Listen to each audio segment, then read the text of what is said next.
EO. Out.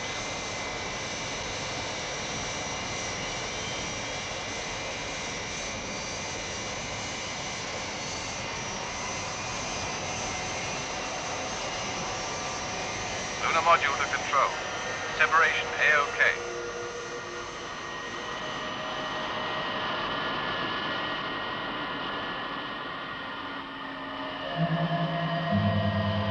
This is Lunar module to Moonbase control.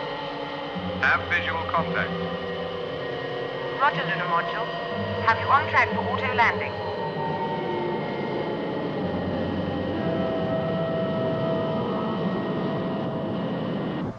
The Lunar module with Colonel Freeman on board is docking now.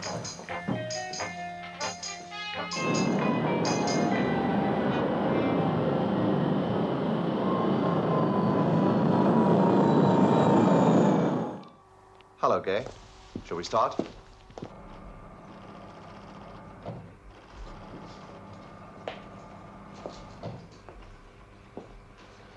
Hello, Nina.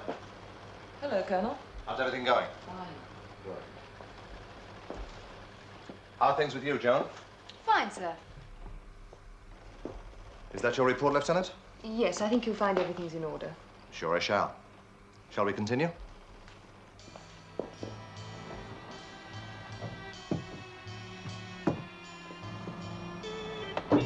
The, spares situation might need reviewing. I'd like to see the level kept about 20% higher. Funny you should say that. Straker asked me to get your ideas on the subject. He had the same idea.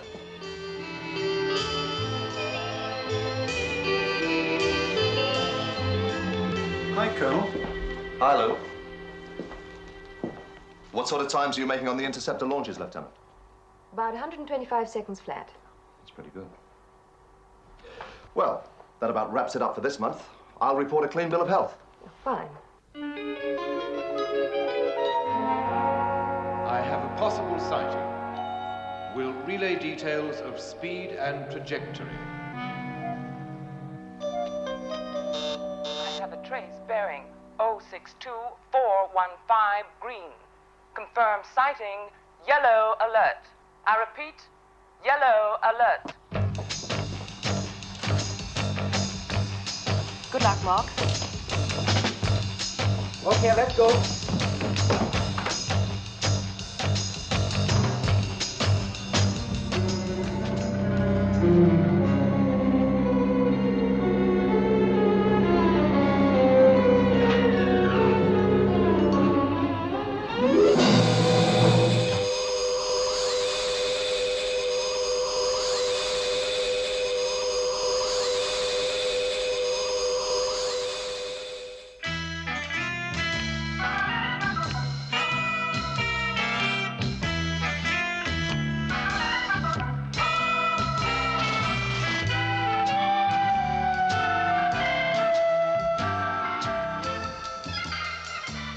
UFO has entered area blue 634.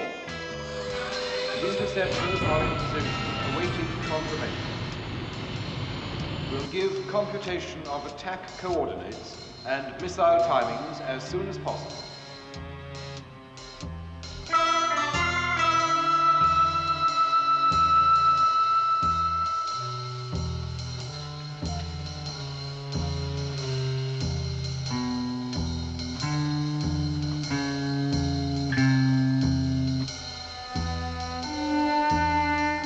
Next sweep should tell us.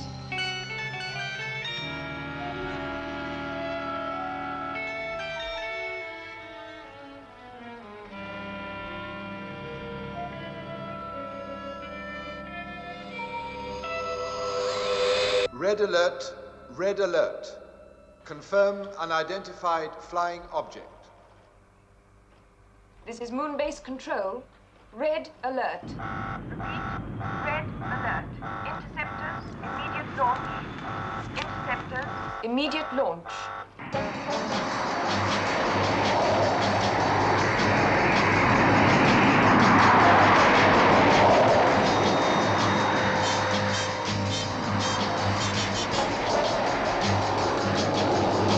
Interceptor 3, our checks, A-OK.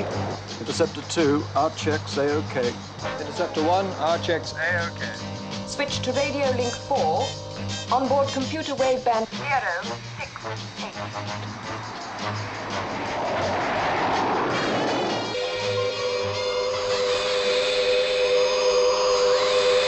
Confirm speed 0.8. bearing 342047. That's it, don't lose it. Base to interceptors. Have the UFO on positive track. Speed Sol 0.8. Speed Sol 0.8. Bearing 342047. UFO maintaining course. Predict interceptors in range 51 seconds. Control to leader. Set onboard computer for the auto count. Roger. Missile launch, 5 seconds. 4, 3, 2, 1, 0.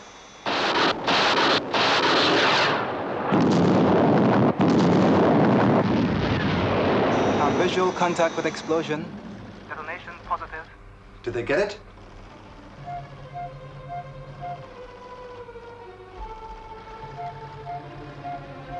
I still have a contact, Lieutenant. Double check. Positive.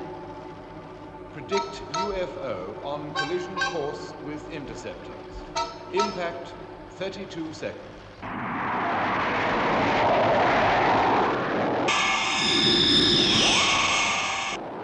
Control to Interceptor 2. Auto course to 024201. Impact 14 seconds.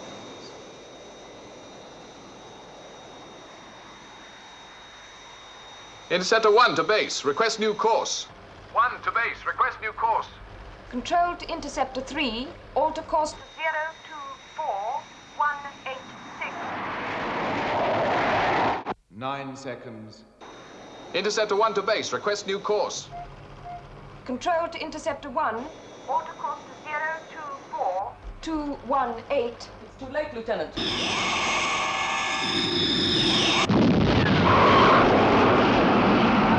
Coming one.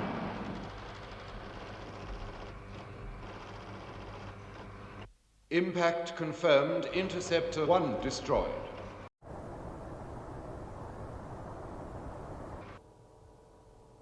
Why, Alec? You've read the report? Yes. An astronaut killed. A UFO through the outer defenses.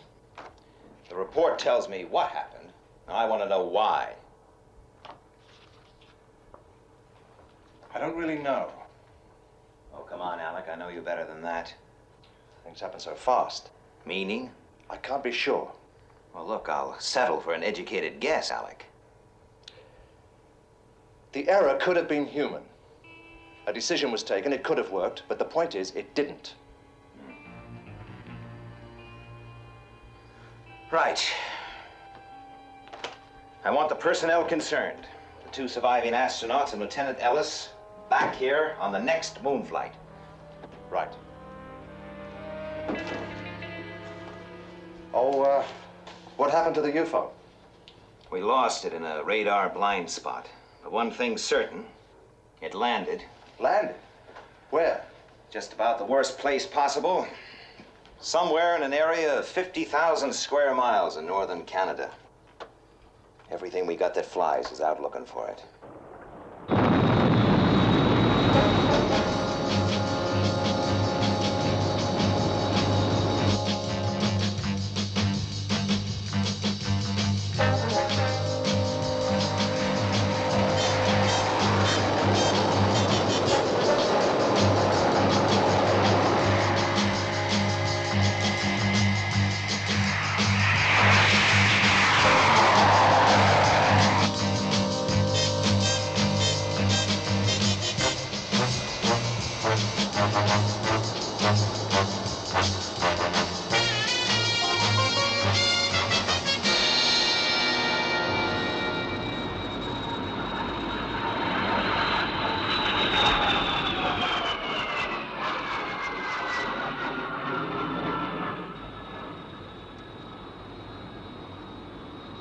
Completed grid search. Nothing to report. Okay, Skipper. See you in 1 hour. No, I'm going around once again. We'll stay alight long enough for one more run.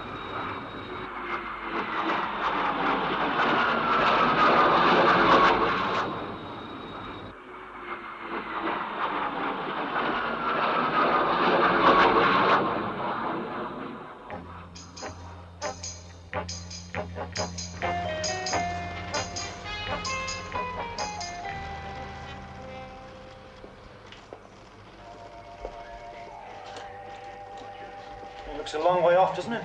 Might as well be at the other end of the universe. Has anyone seen Lieutenant Ellis? She's in Central Park. Thanks. Well, there's one of the lucky ones who'll be back on terra firma tomorrow. If by terra firma you mean Straker's carpet. Rather them than me. Gay, we all took the same chance.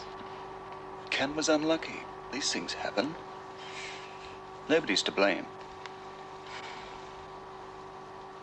Don't give me that crud, Marsden. Find it. If you need more aircraft, appropriate them. Yes, I'm giving you the authority. Yes. Right.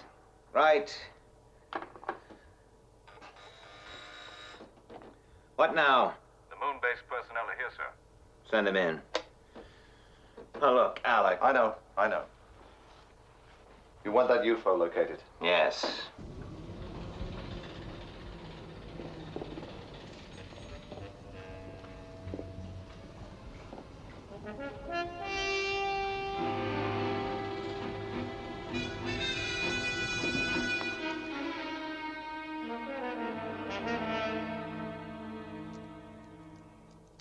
Bradley, Waterman, Lieutenant Ellis.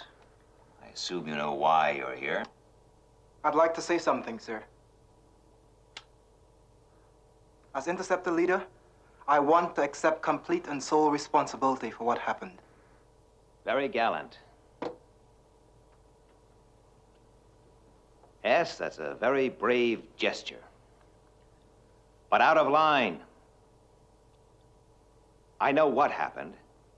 Now I want to know why. You people were selected because of your outstanding character, as well as intellect.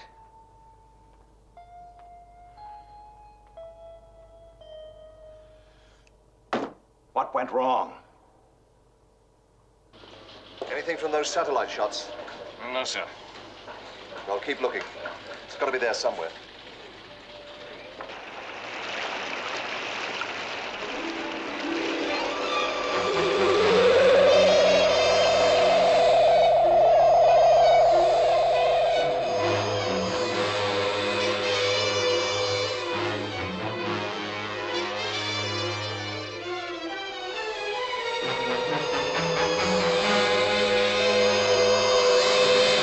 Have relocated UFO in area blue.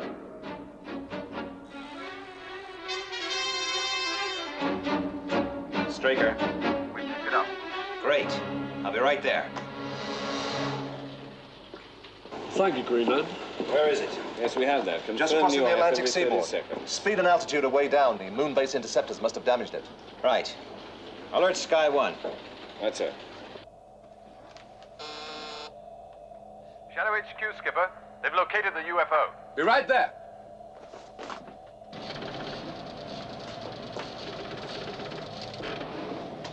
I've got the UFO's latest fix, sir. If we steer 042, we should intercept in 18 minutes. Right. Alter course to 042. Give her everything she's got. Steer 042, maximum speed.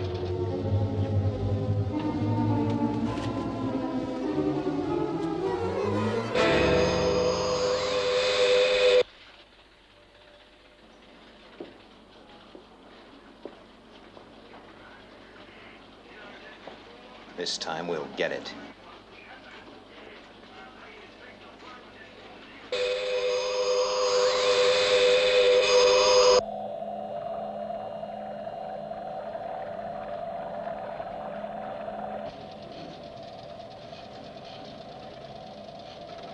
Range 800 miles, sir. Closing. Launch stations. Launch stations!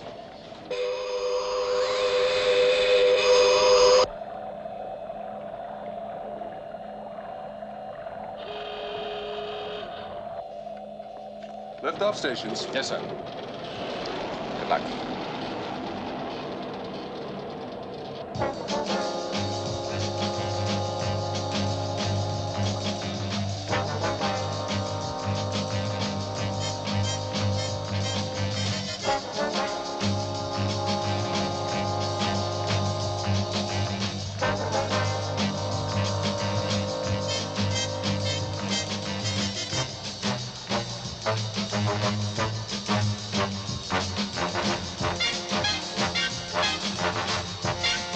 Right. Stand by for liftoff.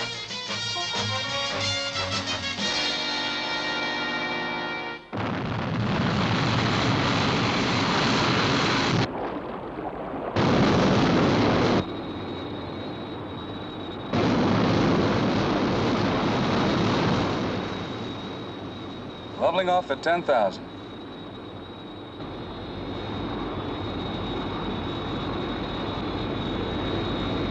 Roger. Sky 1 airborne, sir.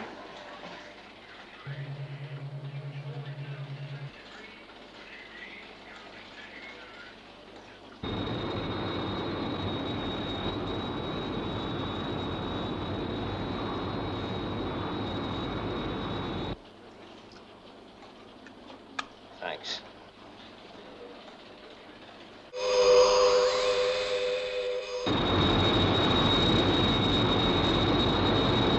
This is Shadow Control. UFO 48 miles from your present position. Thanks, Control. I have it on the scope.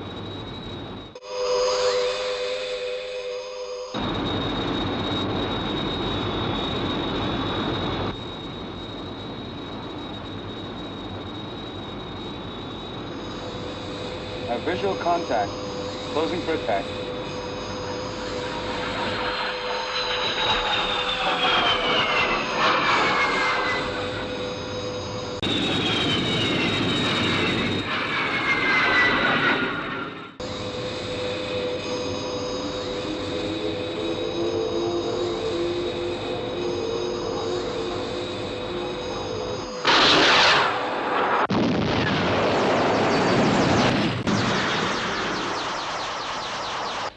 Sky 1 reports a hit, but UFO is turned and is still airborne. Signal all radar stations. Tell the commanders if they lose it this time, they'll answer to me. Get some rest, Alec. You look tired. Shadow Control to all radar tracking stations. UFO has been hit, but is still airborne.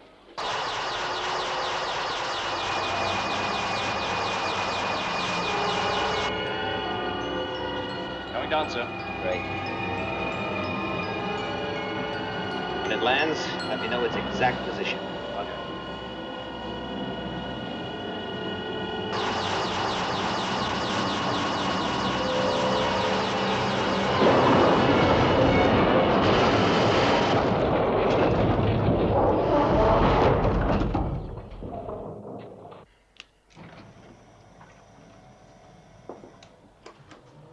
Oh, have a seat, Alec. I don't believe it. Oh, no, that's for you. Thanks. Well, the UFO has landed, but this time we know where. Exact position? Close enough to Lexfield Air Base, Canada, for you to be there by first light tomorrow. Fine. I want them, Alec. I want them alive. I'll do what I can. You'll be the field commander. I'll monitor the whole operation from here. Central Control will give you all the details, but the transporter will be loaded and ready for takeoff at 2100 hours. Fine. Oh, one more thing, Alec. Dr. Schroeder has finished with the Moonbase personnel. His report is quite clear. I'd like you to handle that, too. Right. I'll do it before I leave. This is the way I want it done. Mahogany. Table. Grass. Green. Laugh. Cry. This is an interesting reaction. Watch this carefully. Sunrise. Morning.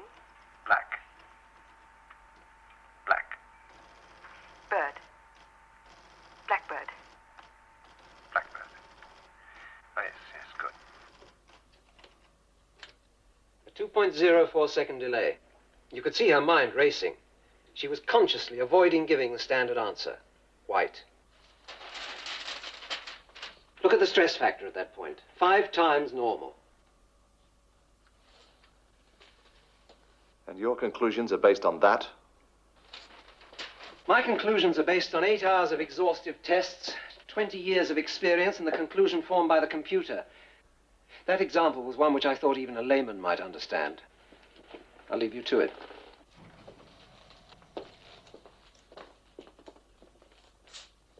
Come in.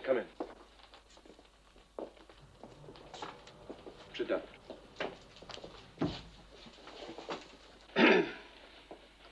I'm not going to waste time with the details of this report because you'll be given copies of it. But I'd like to read you its conclusions. 1. Taking into account the circumstances at the time of detonation, it was clearly the duty of Lieutenant Ellis to decide the type of evasive action to be taken.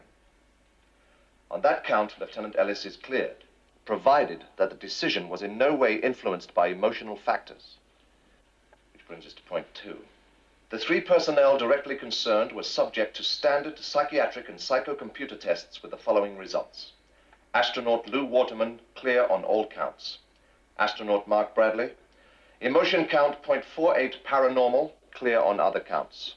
Lieutenant Ellis, stress factor 1.28 paranormal. Emotion count 0.35 paranormal, clear on other counts. 3. These results are attributed to an emotional attachment between Lieutenant Ellis and Astronaut Bradley.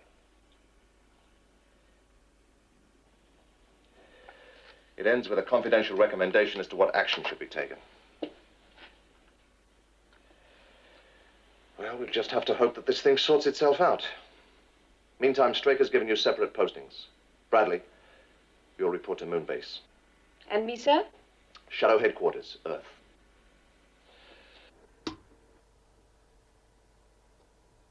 Well, everything's lined up with the Air Force. You'll get their fullest cooperation. I'll be on my way. Oh, Alec. Who are you taking with you? Does it matter? Well, no, except that I hadn't seen the list of personnel. It includes Mark Bradley and Lieutenant Ellis. Your decision? My decision, without the aid of a computer. They'll be back inside 3 days to take up their new postings.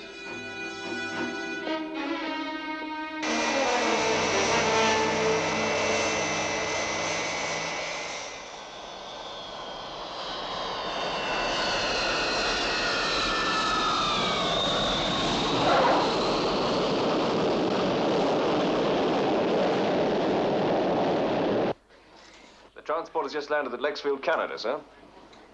Fine. Shadow Mobiles 1, 2, and 3 proceed to search Delta.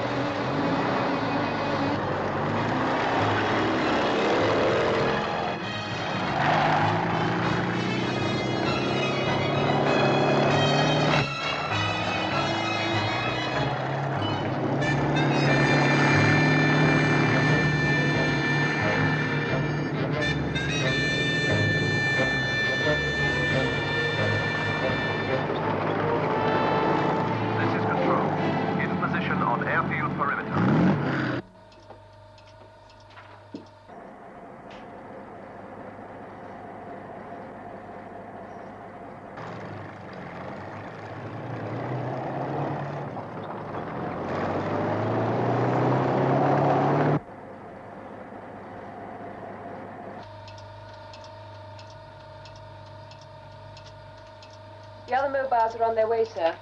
Good.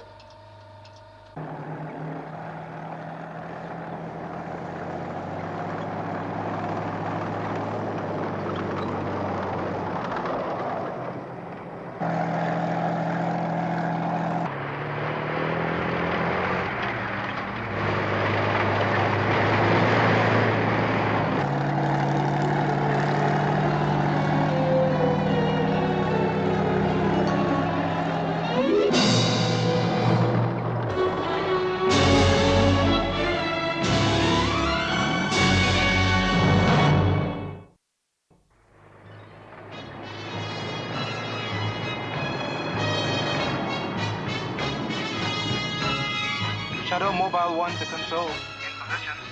Roger 1. No visual contact.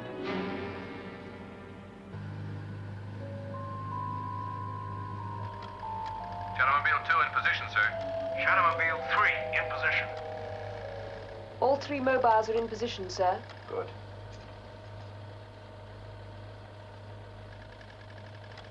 Send one in. Which one, sir? The one in the best position. Standard procedure.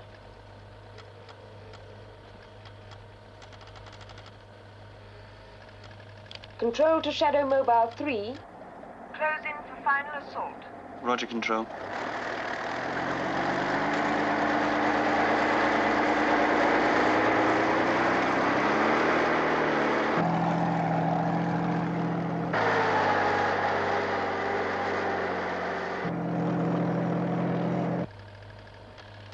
Should be able to see it any second.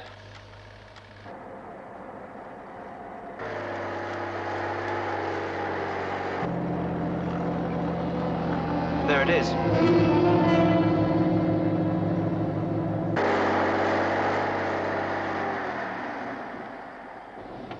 Have visual contact. About 300 yards ahead.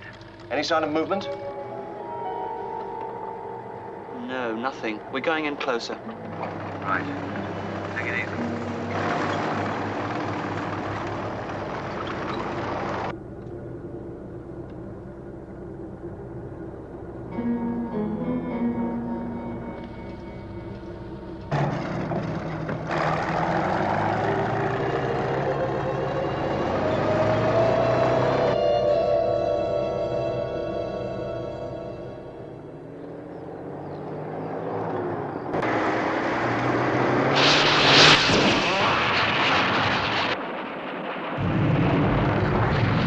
Shadow Mobile 3 to Control. We're under attack. Head back to the ridge.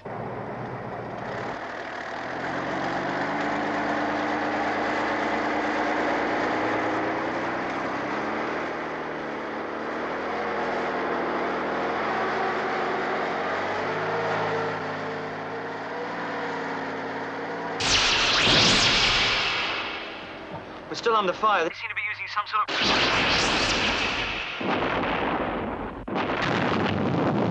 SM3, can you hear me? Come in, SM3.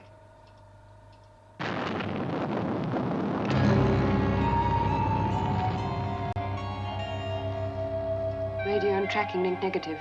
They must have been hit. Send the next one in. I know the risk. Send it in.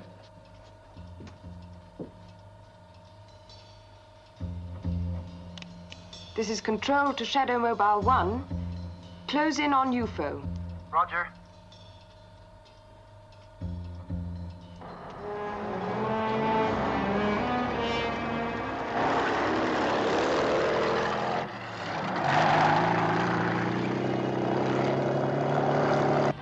This is Colonel Freeman. We must assume SM3 is non-operational. Stop just below the top of the ridge and proceed on foot. I repeat, proceed on foot. Understood.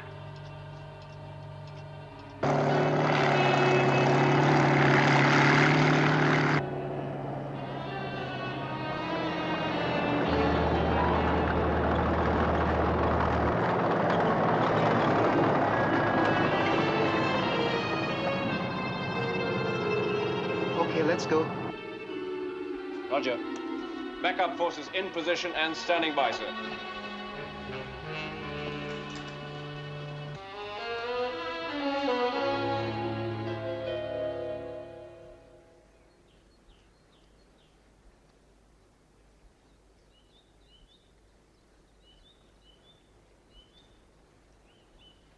Okay.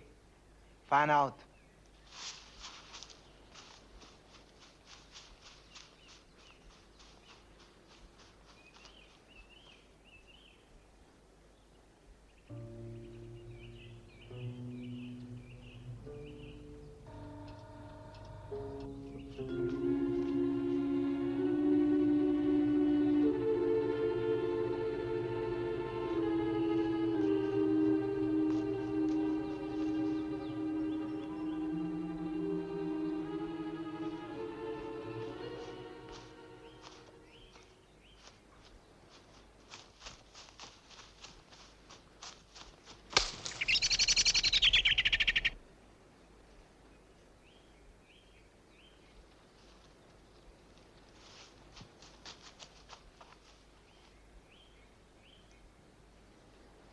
250 yards from UFO.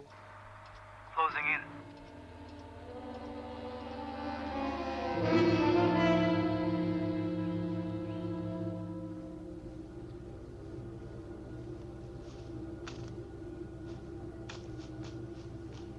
They're closing in, sir.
Look out!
Hi.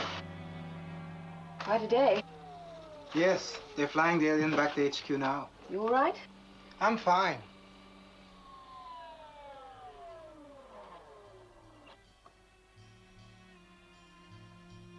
Mark, there's something I must tell you.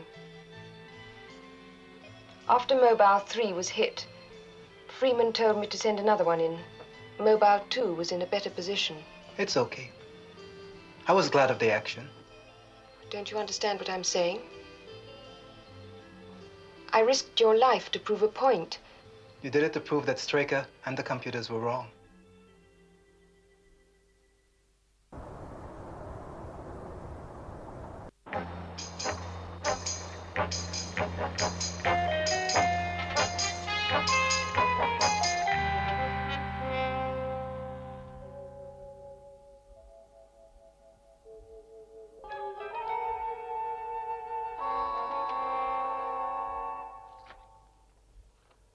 Well, much the same situation we've experienced before. The alien was breathing a liquid containing a bioacrophilic compound, imparting the usual green tint to the face and neck. The hair was unaffected, and the eyes had protective shells. Oh, we've managed to revert the respiration to normal atmosphere. Successfully? 5 hours is not long enough to tell. It's long enough to tell us that we're dealing with a comparatively young alien. Past experience has shown us that once they breathe our atmosphere, they deteriorate to their true age. I want to see if I can get anything out of him, Doctor. How soon can he be ready? Look, we're crossing new physiological frontiers. How can I say? Well, I suppose he's as ready now as he'll ever be. Right, Doctor.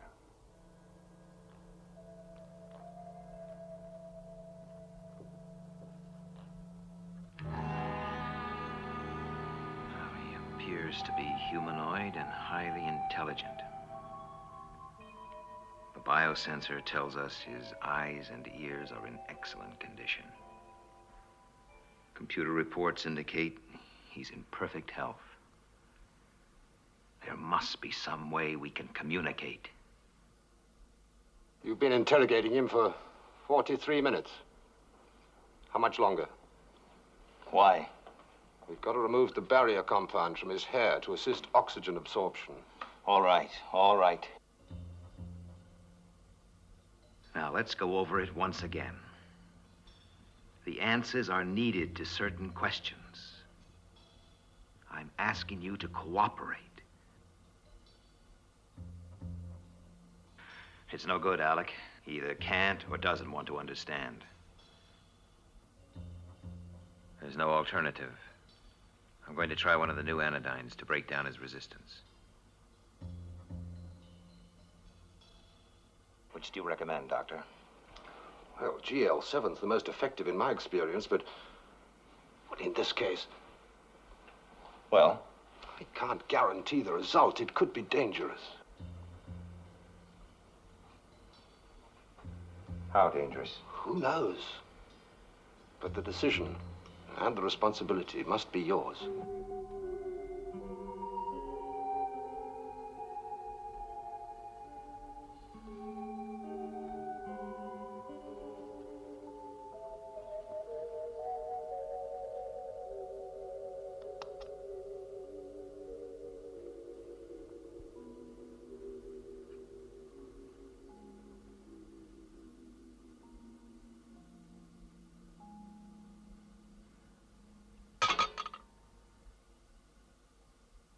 Well, your reactions are all right.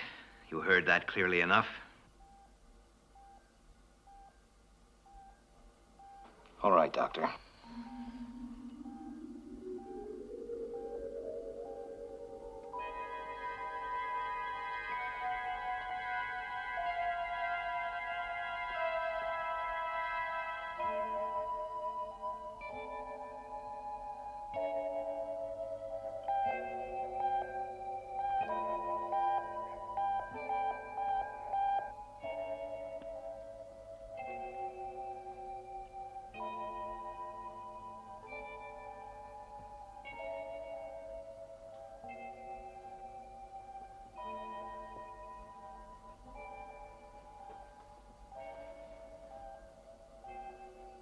Now, the drug will lower your resistance. It's no use fighting it. You must help us. You must cooperate.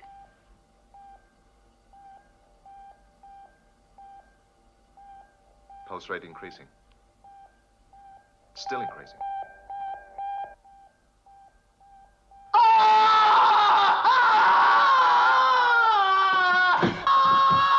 Hold him down.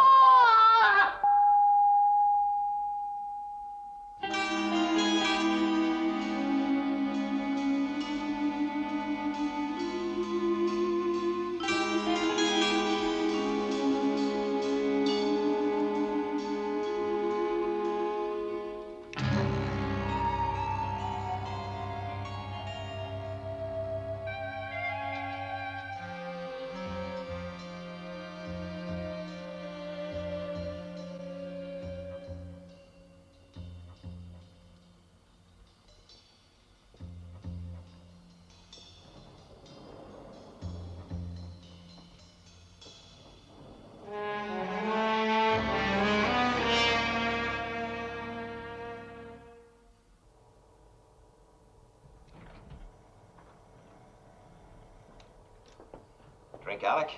No, thanks. I'd like you to accept this.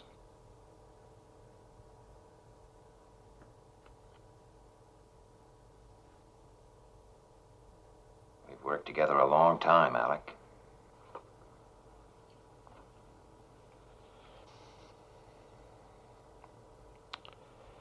Maybe too long.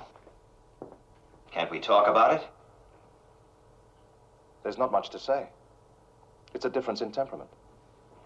You think I wanted him to die? It was a calculated risk. It's not only that. You make all your decisions based on cold logic, computer predictions.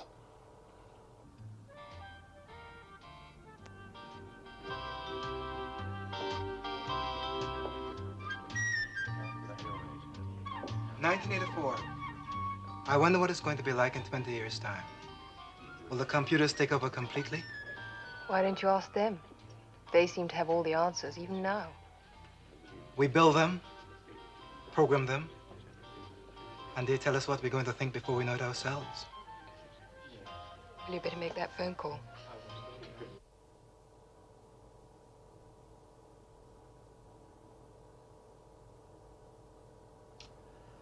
I'll sleep on it. Straker, it's for you, Alec.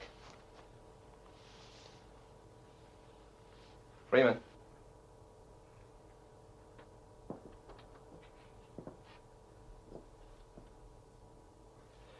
Well, when did you find this out? Well, you know what it means, don't you? Right. No. Now leave that with me. Yeah. Bye.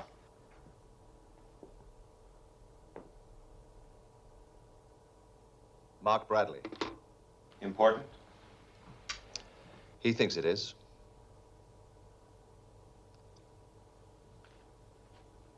Well, it looks like you were right. You and your computers. Oh, by the way, Alec. Would you tell Lieutenant Ellis and Astronaut Bradley that they're to return to Moonbase immediately and assume their normal duties? That's not what the report recommended. Not the first report, no. But this report analyzed the flight paths. And it shows that had normal procedure been followed, we would have lost all 3 interceptors. You mean her decision wasn't influenced by emotion? You tell me.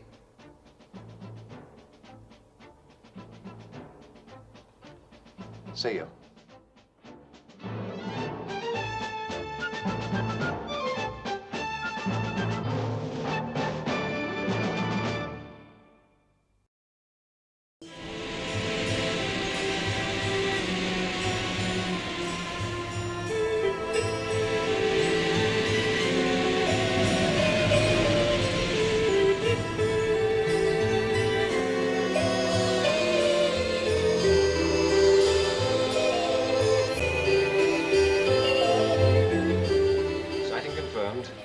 Course varying 8 to 10 degrees. Get Moonbase. Right. Hello, Gay. How long has it been banking and weaving like this? It started 2 minutes, 20 seconds ago, sir. Before that, course and speed were constant. What were the readings? Course 037164. Speed Sol 1.6. Never had a flight pattern like this before. Course still varying. Speed now 0.85 and reducing. Thank you. How long before Commander Straker comes on duty? What's the panic? A UFO. Its approach is much slower than usual, and it's varying course constantly. Yes, but maintaining an overall flight path. Yes, I agree with you, Alec. This zigzagging is unusual. It's almost as if it were trying to avoid something. Or find something. Well, we can't take any chances. Sound a red alert for all ground stations. Shadow control to all stations. We have a red alert. Repeat, condition is red.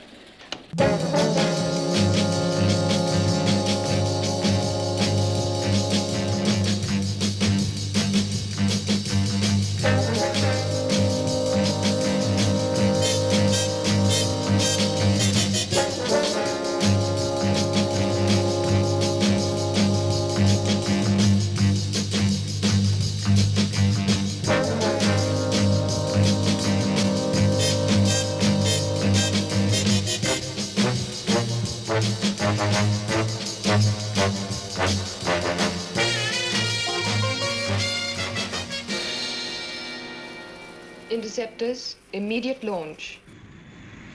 Immediate launch.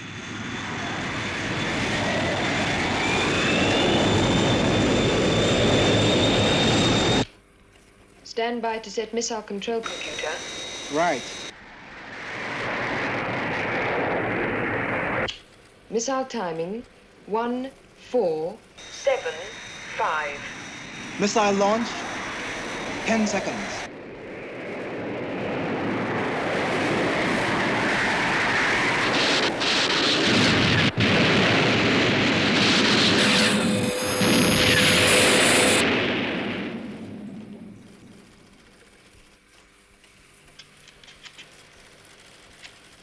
Positive. Contact lost. Moonbase to Shadow Control. We hit it, Commander. Well done, Lieutenant. Oh, that one certainly made a new approach. I wonder what it was trying to do. We'll never know, I'm glad to say. Cigar? Thank you. Moonbase to Shadow Control. What is it, Lieutenant? I have another contact, sir. A second UFO? No, sir. The same one. The same one? But you reported a positive detonation. I know, sir. The scanners showed negative. But it's back. Well, what's the position now, Lieutenant? I'm sorry, sir. It's through Moonbase defenses, heading for Earth. Thank you.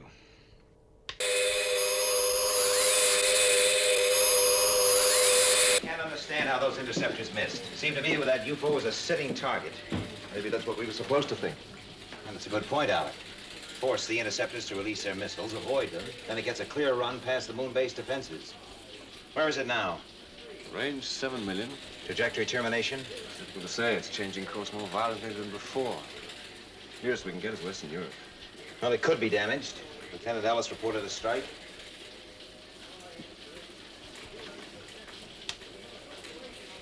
Speed increasing. 1.4. 1.8. 2.4. That does it. We'll never get near it at that speed. Must get a closer ETT. Is the rate of descent constant? More or less.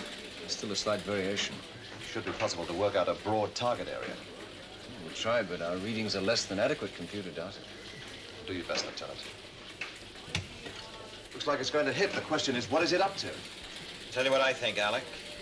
I think that UFO is under manual control. First, the flight variation was used to disrupt our computer programs. But now, I think the alien is fighting to regain control. Well, that makes sense. If it's damaged. Yes. The next few minutes are going to be very interesting. Trajectory termination. Areas 17 to 23. Too close for comfort. Sound a red alert. So, course 017422. Lieutenant? ETT, area 17, map reference 405, green. Alert the mobiles.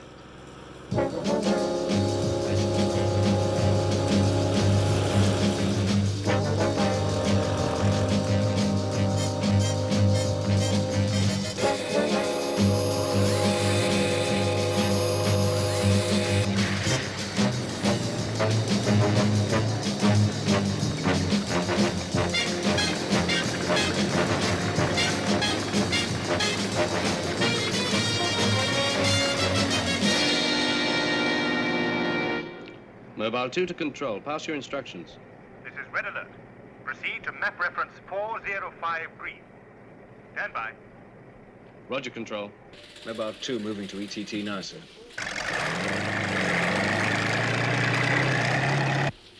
It's weaving offline again. Shadow Control to Mobile 2. This is Commander Straker. Get that area sealed off, Foster. Yes, sir.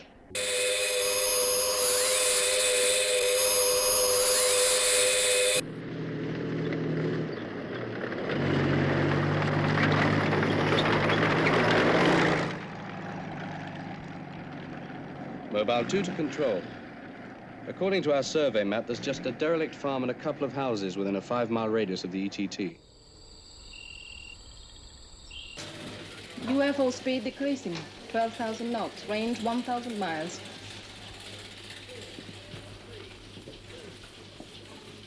Course maintained. No deviation.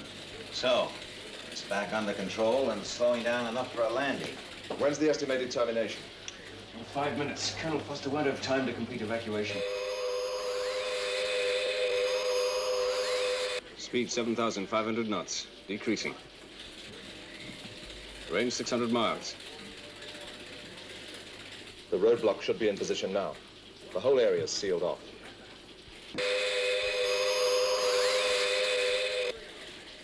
Three minutes to termination. Course maintained. Speed reducing. Come on, friend. We're waiting for you. Going to be a perfect landing, Alec. And we're going to be right there. 1 minute. Course maintained. Speed.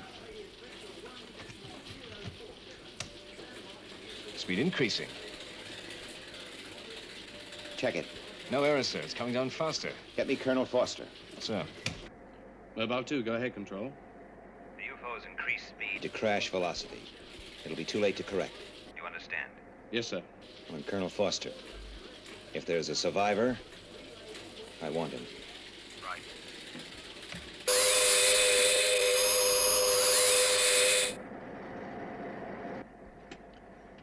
Mobile to Control. Have audio on UFO. Cloud cover preventing visual. Roger, Mobile 2. It'll be over you in 30 seconds. Roger. It's decreasing speed. Switching. Yes, course altered 2 degrees. Colonel Foster, have you got visual contact? No, sir. Still tracking on audio.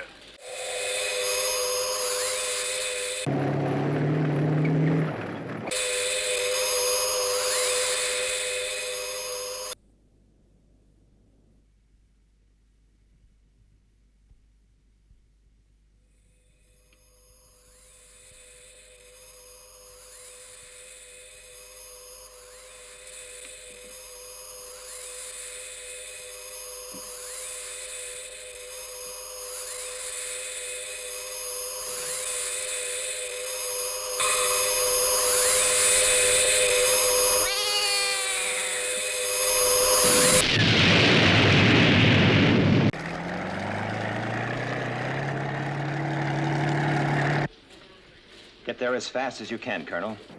Yes, sir.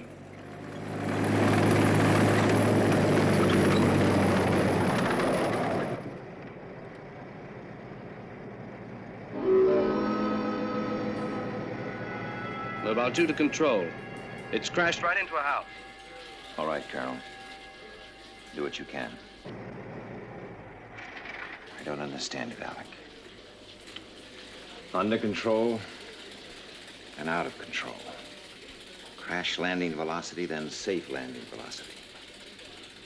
Now it hits a house.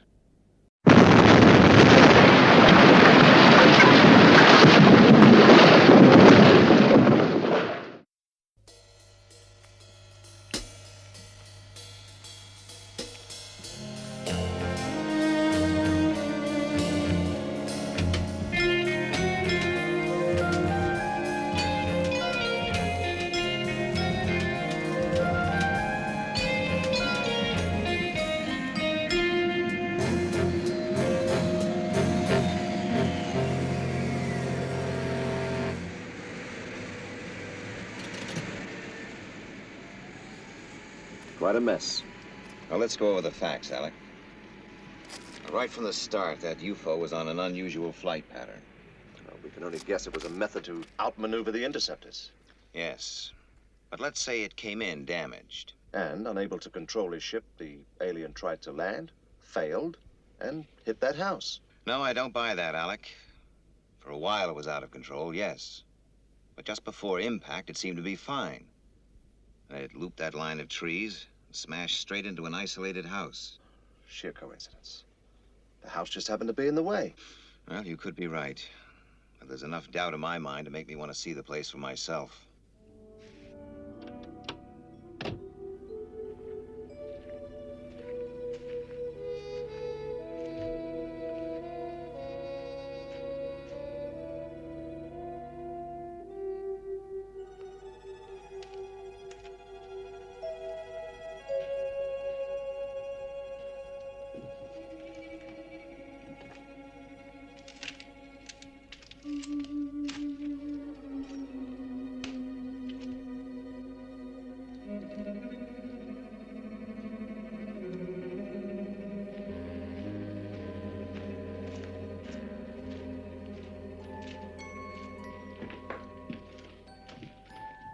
What happened to the pilot?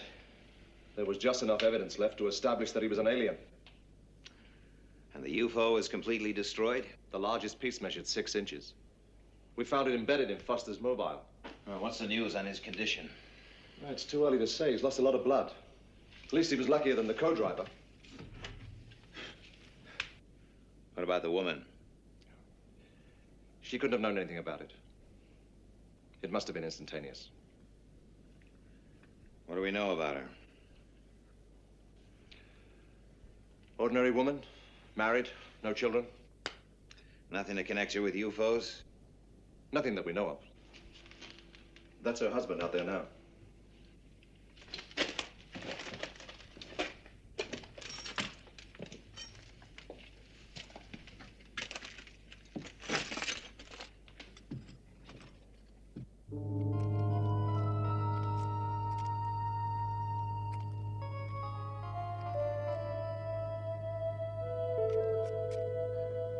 Suppose I better talk to him, Alec.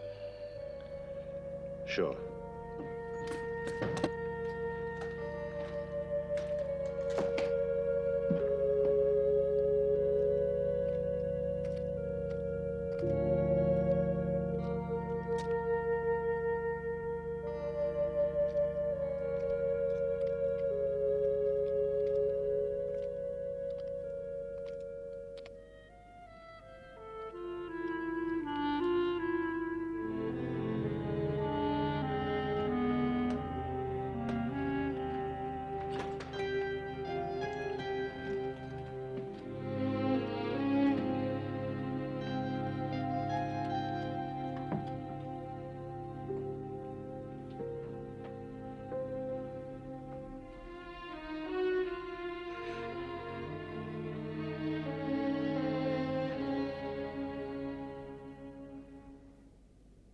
I'm sorry.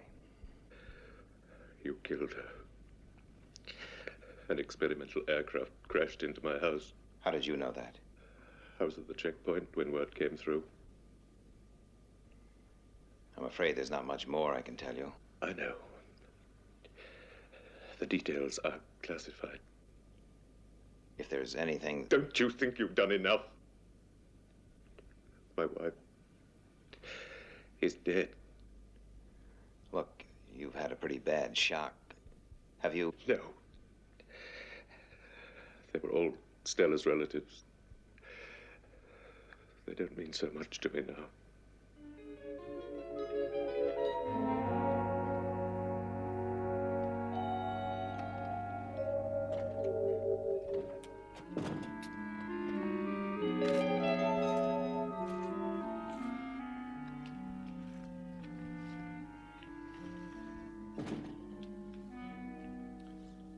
How's he taking it? Hard to tell. He seemed to know exactly what I was going to say. Yeah. I guess it's pretty difficult to find a new way of telling a guy you're sorry. Let's get out of here, Alec.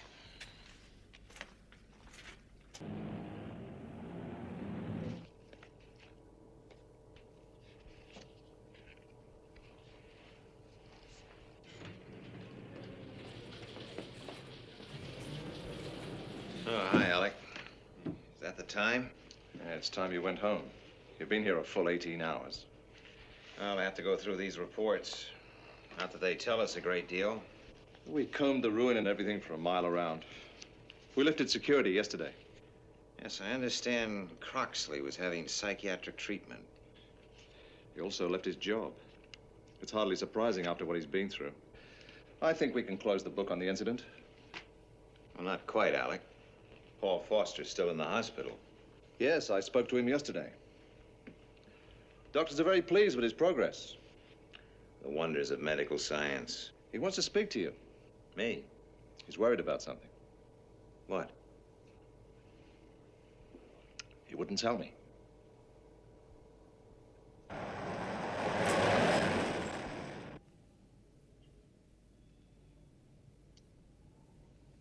And do you mean to say you called me all the way out here just to tell me that? Well, I thought you ought to know about it. Surely it's a security matter. What did he look like? Well, it's difficult to say. It's just an impression. Oh, come on now, Paul. Next you'll be telling me you hear strange noises at night. Now, look, every time I look up, he's there looking at me, and there's this sort of nausea feeling that comes over me. I'll get you out of here. You're okay to be moved to our medical center. You'll be closer to home. You don't believe me, do you? I'll tell you what I think, Paul. I think you've been lying in that bed too long. I also think if you're well enough to worry, you're well enough to go back to work. I'll arrange for your discharge.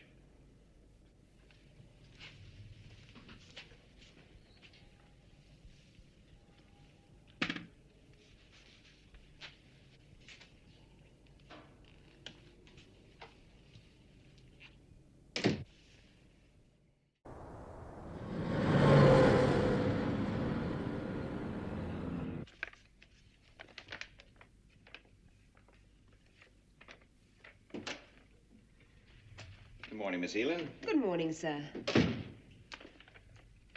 Well, somebody wanted to make sure that got here. It's been in the material analyzer. Just paper. Well, with that number of stamps, I would have expected a small atom bomb, at least. It's probably a film script. It's addressed to you personally. Do you want to read it? Well, I suppose ingenuity should not go unrewarded. Whoever sent it certainly knows how to draw attention to their work. Maybe they can write, too. I'll pass it along to the script department. Fine. Oh, by the way, have our medics cleared Foster yet? Yes, sir. He's waiting. With Freeman.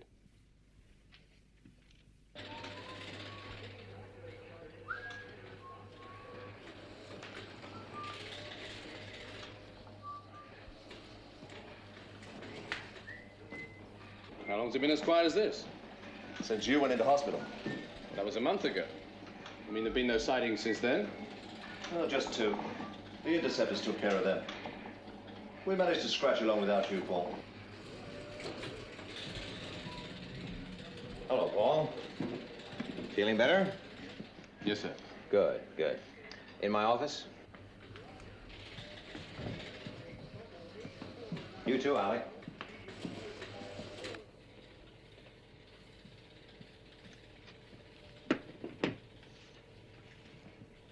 Well, are you fit for duty, Paul?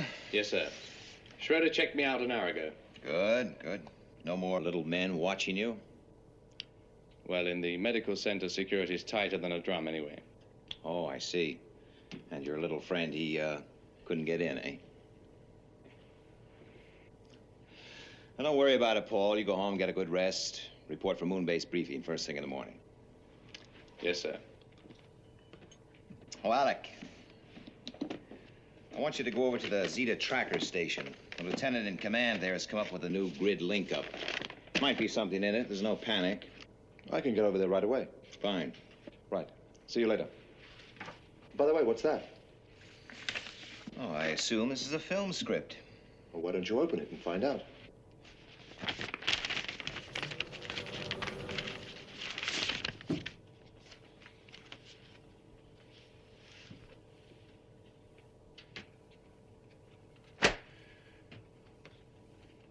Get on to the Zeta tracking station. The commander over there, Lieutenant Grant. Tell him to expect Colonel Freeman later on today. Is there anything else, sir? No, no calls.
I'll be out for the rest of the day, Miss Eland. Yes, sir. I'll keep Channel 4 open. Right, sir.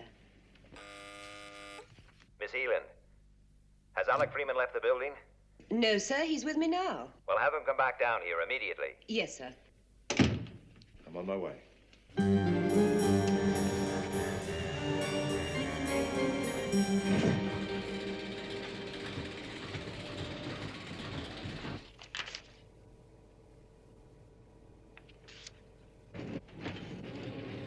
Something wrong? I'll say there is. Just about as wrong as you can get. What is it? Read it, Alec. Just read it. The Shadow Organization. Colonel Alec Freeman, Moonbase, skydiver, everything. It's all there, Alec. Every last detail. That's impossible. How could anybody... How should I know? Security leak, coincidence, lucky guess. What does it matter? That document is a complete dossier on Shadow. Its operatives, installations, equipment. I don't get it. Who wrote it? The name's on the front. John Croxley. The man whose house was hit by a UFO? Yes. Now you tell me, Alec. How did he get that information? The whole thing's ridiculous. We checked him out and his wife. Mr. and Mrs. Average. Yeah. When I told him about his wife, there was something about him. He was different. Hey, wait a minute. Foster's little man in the hospital. That could be Croxley, too. We'd better pick him up. No, not yet, Alec. If it was him, I want to know more about him. Well, he was visiting a psychiatrist. Maybe he knows something. Right. We'll start there. And you say Croxley stopped coming to see you, Doctor? Yes, quite certainly. Just before his wife was killed. The same day, in fact. What was his problem? Now, you realize, I hope, that I do not normally divulge such details about my patients, but with your authorization, it was a somewhat unusual condition. ESP. Extrasensory perception. It's a subject about which we still know very little, but most of us have experienced it at some time or another. You yourself have probably been in the situation of sensing what is going to happen. Yes, and it usually means trouble. Well, it affects different people in different ways. Some adjust quickly and make good use of their powers. I believe there have been quite a number of successful theatrical acts based on the condition. And Croxley? He is not one of the lucky ones. It is driving him to mental illness. His powers of perception are so pronounced he can hold a complete conversation with someone without that person uttering a single word. A mind reader? Not quite. Telepathy, perhaps. He can anticipate. He can, how shall I say, feel the future. And it bothers him. To the point of mental breakdown when simple, everyday phrases take on a new and terrible meaning. Yes, well, most of it is clear now, Doctor. Thank you very much. Croxley phoned here for you earlier today. And? For some unexplained reason, he wants you and Mr. Freeman to meet him at the ruin of his house at 10 tonight. And how did he know we'd be here? ESP?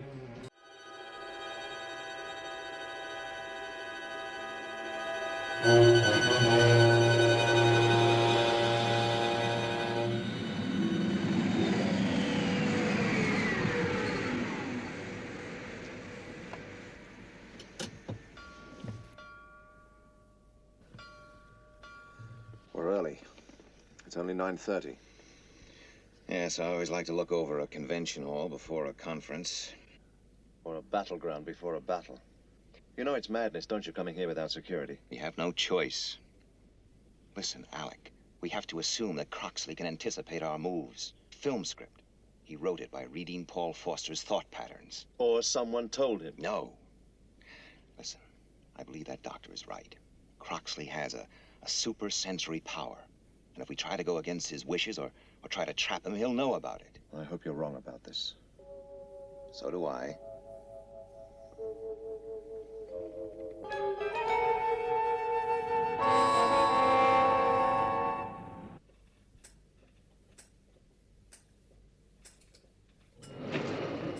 I know it's late, but this is not easy to live with. Listen, Paul, you went through a pretty rough experience. It takes time. But that was physical. Paul, you nearly lost your life in that house. Your mind is simply trying to adjust to the recent shock it received when you were injured there. Well, maybe you're right. I'm sure of it. Look, if it bothers you that much, there's only one answer. Go back to the house. Overcome your anxiety. Face the problem. Okay, Doc. I'll go home and get some rest. Good night, Paul. See you at final medical checks tomorrow.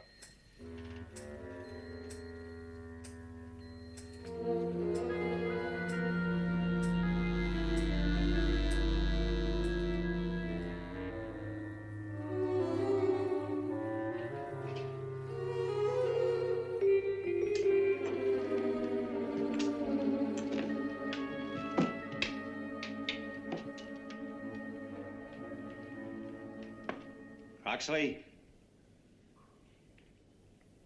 Where are you?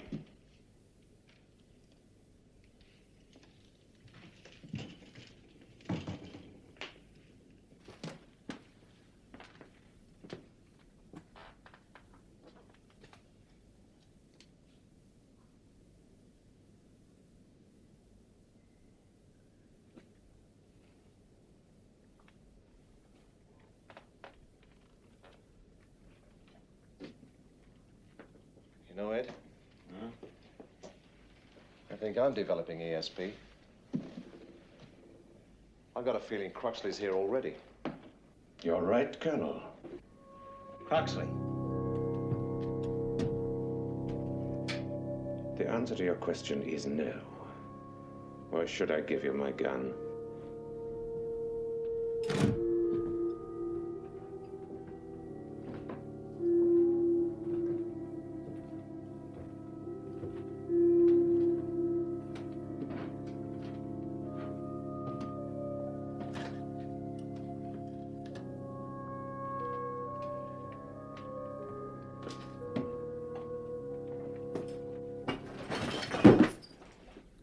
Both be dead before your hands were on the butts. You see, I do know what you're thinking. You use a shoulder holster, Commander. Please.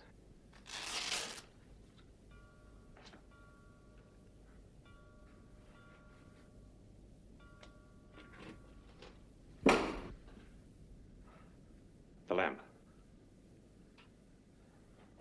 You prefer the right hip, I believe, Colonel. Slowly. You have a more devious thought pattern.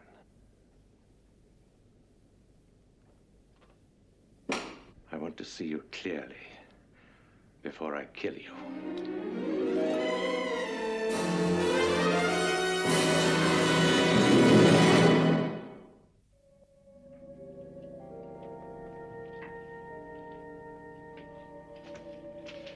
It's fitting that you should die here, Straker. We made it easy for you. Yes. I must say, you have particularly logical mental processes. How long have you had this ESP, Croxley? All my life. Oh, it got stronger about a year ago. But I remember I used to play tricks at school, predicting the future. And UFOs? What do you know about them? Shut up. You did it, Straker. You've been messing with things you don't understand, and you caused my wife's death. No, Croxley. Don't you see? Use your power. Use your ESP. A UFO destroyed your house, not me. It was part of a carefully laid plan. The aliens, Croxley. They've taken over your mind. They killed your wife. They're using you. Can't you see why? They're using you to kill us. Stella.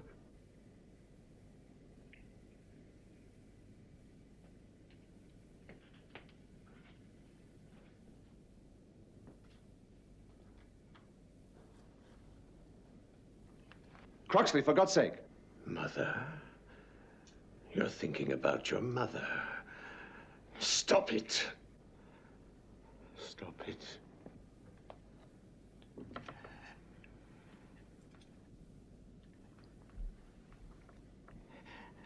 4 minutes to 12.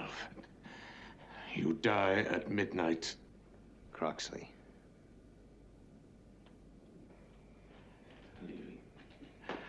Going home. I must see the doctor. The doctor must help me. Help me, doctor. Come through that door and I'll blow your head off.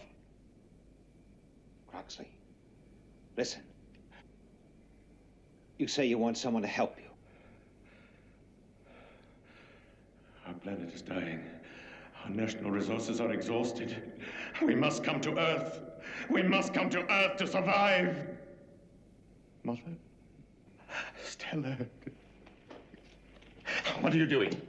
Don't try anything. Over there. 2 minutes.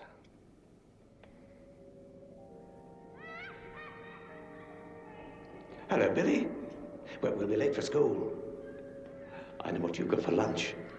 Cheese and pickle sandwiches. No one told me. No, no one told me. No, don't hit me. No.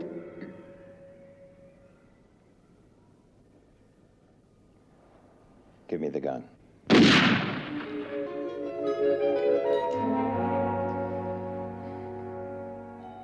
You fool. Do you think I'm going to let you get away with it?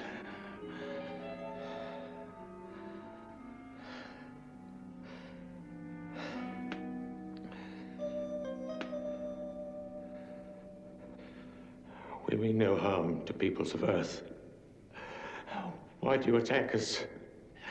We're fighting for existence. You must understand. No. There's no need for words. It is time.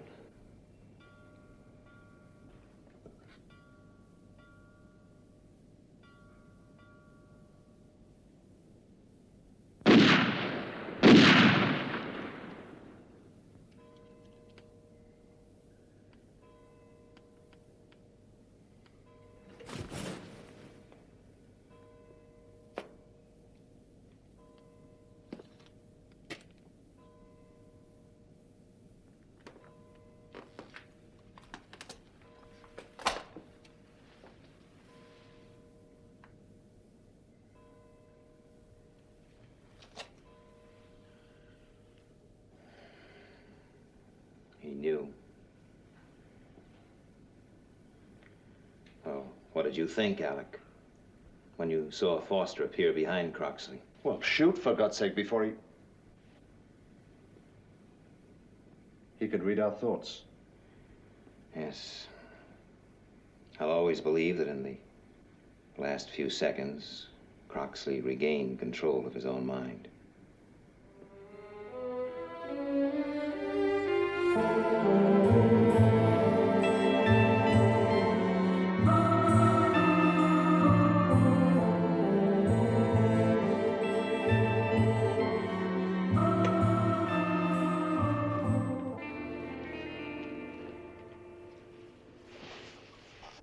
Well, here's to fate and fear.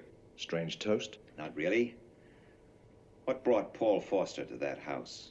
And Croxley. Fate had him marked from the moment he was born. How much of his power did he gain from the aliens? You mean his ESP? We can only guess, Alec. And how many other Croxleys are there in the world? Your toast was fate and fear. Yes. It's fear of the unknown which helps us to keep alert, Alec. When and if the answers do come, it will be fear that helps us recognize them.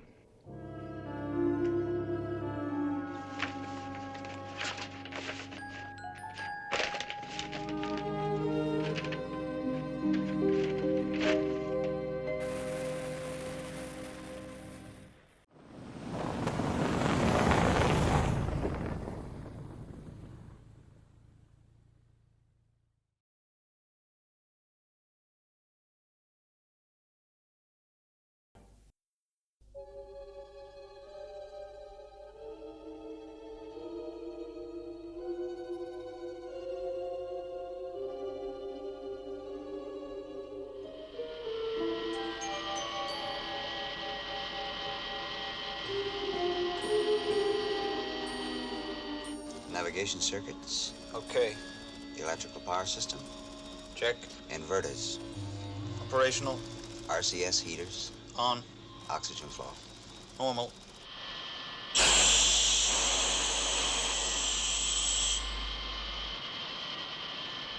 Unidentified flying object bearing 428146 green. Interceptors, immediate launch. Interceptor 1 to Moonbase control. Computerized course A-OK. Roger, Interceptor 1.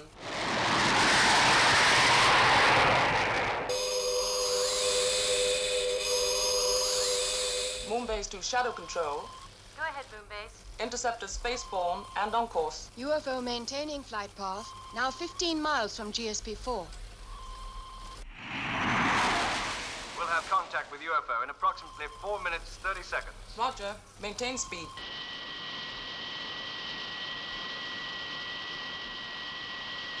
Houston from GSP-4. Go ahead, GSP-4. We have completed our course correction. Everything is A-OK at minus 36, 42, 25 to touchdown. Roger. Everything looks good here, too. We have go for re-entry at 1600 hours tomorrow. Roger, Houston. By the way, did you identify the signal?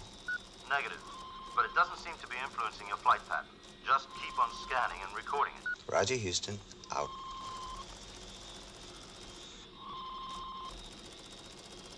Still with us?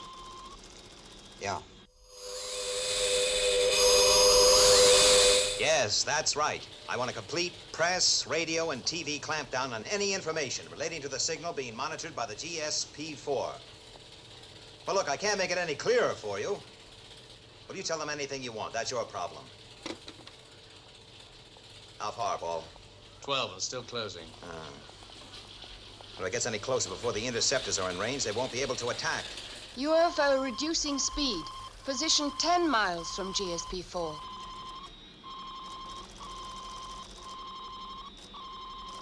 GSP-4 to mission control. This signal we've been getting seems to be real strong now. Do you have any comment to make on that down there?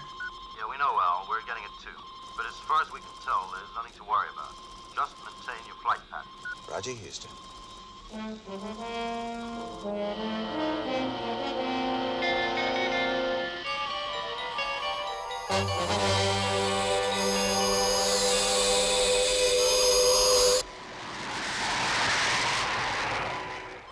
UFO 2 miles from capsule. Interceptors now in range. Control to interceptors. Continue on course and await firing instructions. 1 mile. Interceptors in position. Awaiting firing instructions. Roger, Moonbase. We can't attack. No, it's too near the capsule. Tell Moonbase to recall the interceptors, Lieutenant, and then alert Skydiver. Yes, sir. This is Shadow Control. We don't have to guess this time. All right. It's going to follow the space probe. Right back to Earth.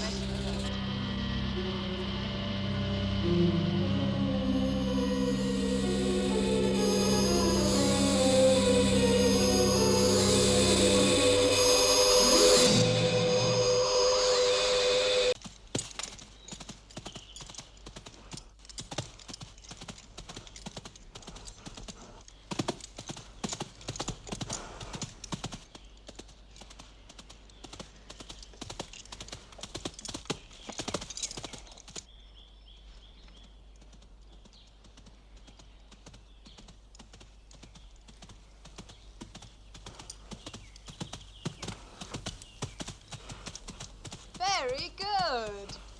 Yeah!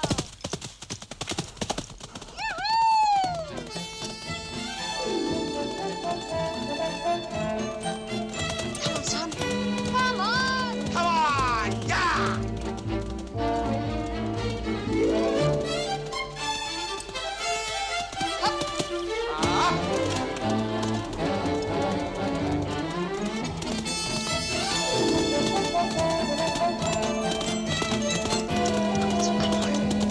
Come on!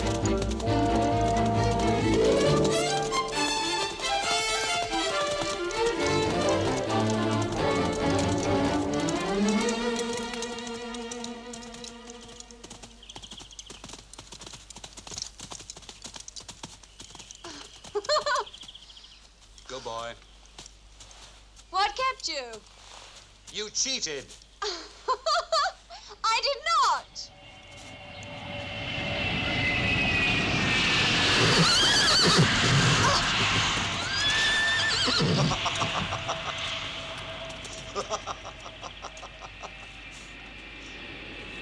Idiot!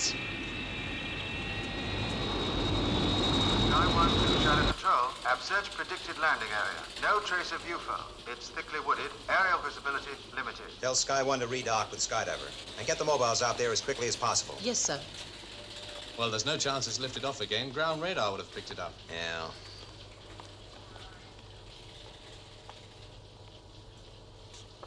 It's out there somewhere. How long will it take the mobiles to get there? 2 or 3 hours. You better get moving.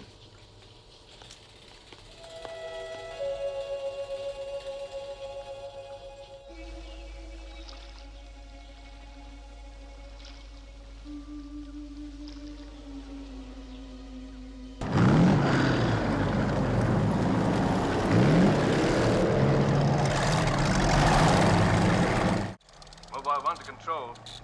Area 12, negative. Roger, 1. Continue search in Area 14. Search leader to Shadow Control still have no visual evidence of UFO.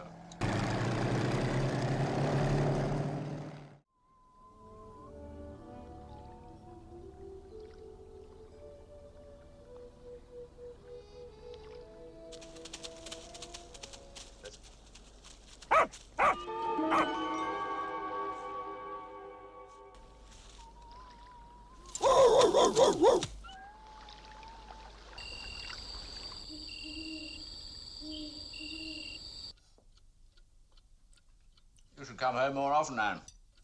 It's the only time we get a decent meal. She can't tear herself away from the bright light. You should get someone in to look after you. What about a kinky Swedish au pair girl? We did. A Swedish au pair? I bet her name was Olga. And Mrs. Harris from the village. Tried it for a couple of weeks. I thought it was going to be all right. She was a good cook, but in the end, it didn't work out.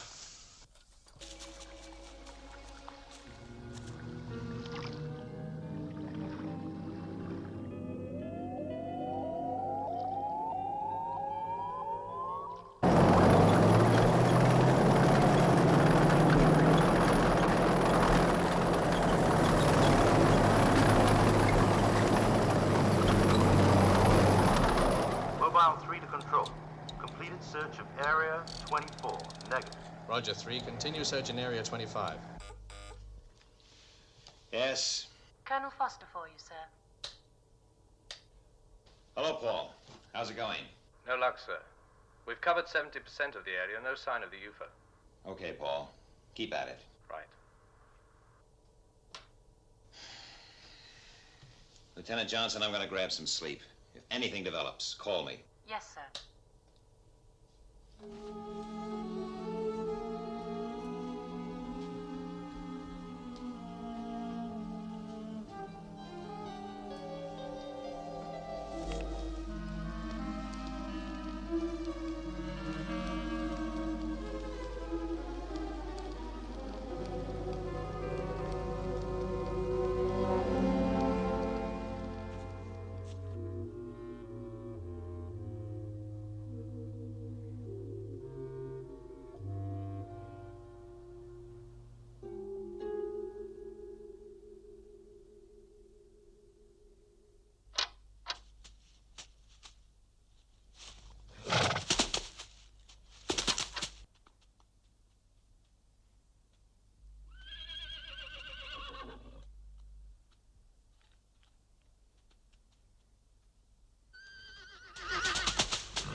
See?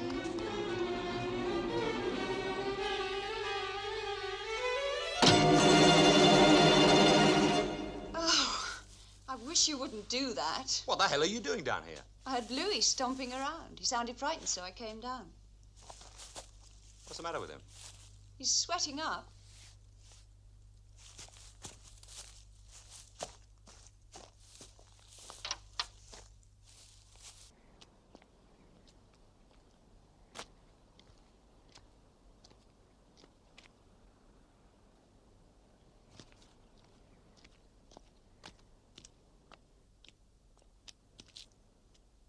There's nobody out there.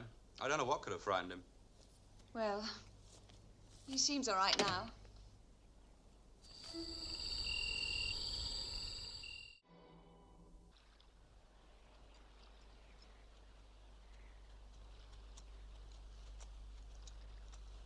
How long are you staying, Anne?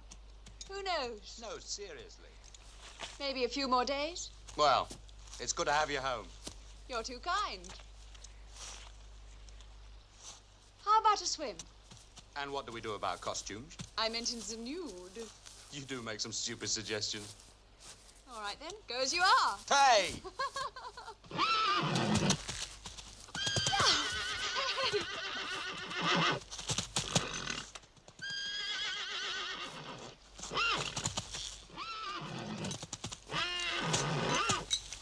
Come on. Come here, Blue. Come on. Good boy. What on earth's the matter with him? He's sweating again.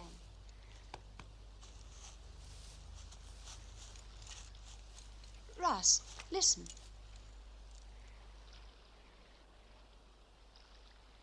I can't hear anything. That's just it. There's nothing.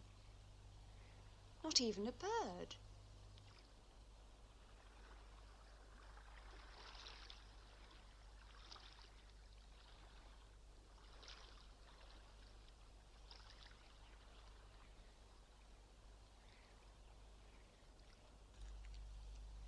Oh, come on. You're enough to scare anything away.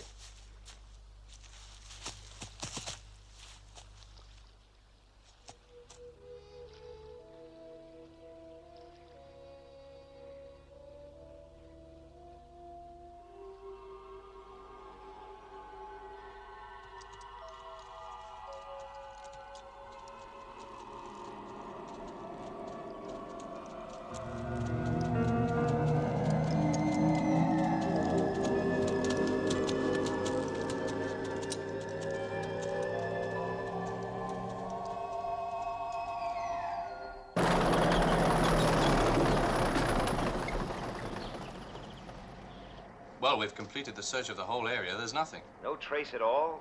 Burned vegetation, broken trees, tracks? Negative. And no response from the instruments. I'm convinced it's not in this area. All right, all right. We'll have to move on. In which direction? Well, we'll have to widen the search area. Divide your mobiles and branch out east and west from the original flight path. Right. Come on, boy!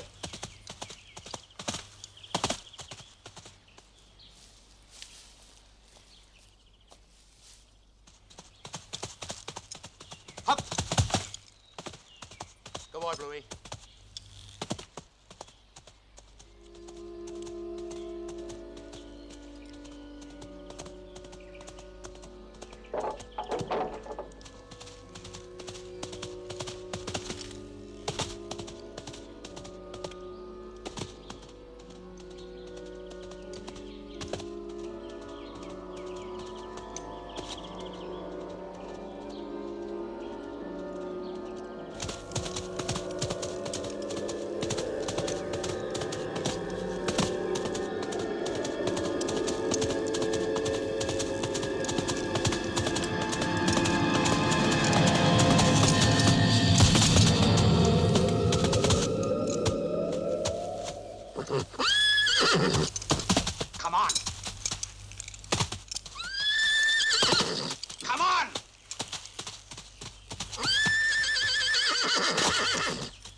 out practicing. But his horse is here.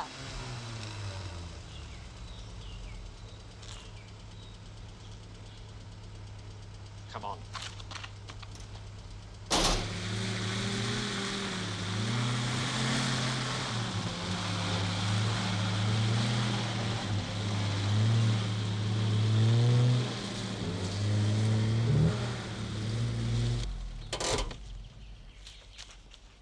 Ross?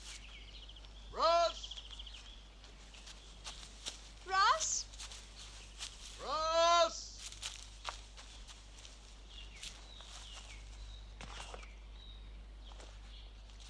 Pa? Over here.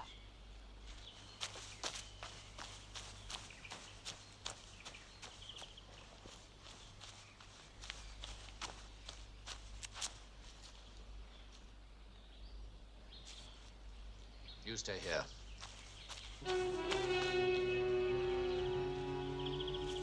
Ross! Ross?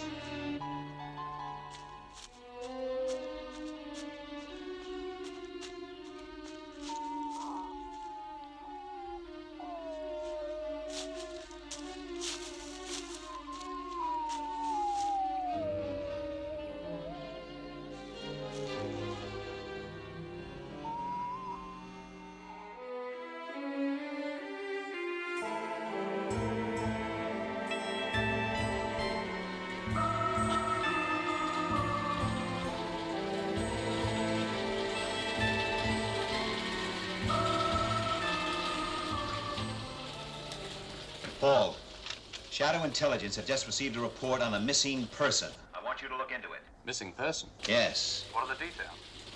Russell Stone, the international show jumper. And he lives about 3 miles from the search area. The place called Stone Dean Farm. What about the authorities? That's all been taken care of. Now get over there right away.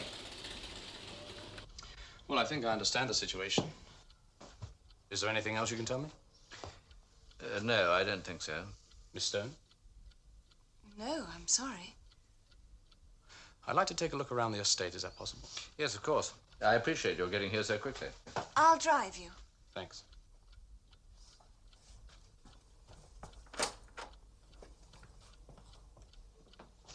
There is something else. In the wood, I found a dog. It was horribly mutilated. Whatever did that? I understand.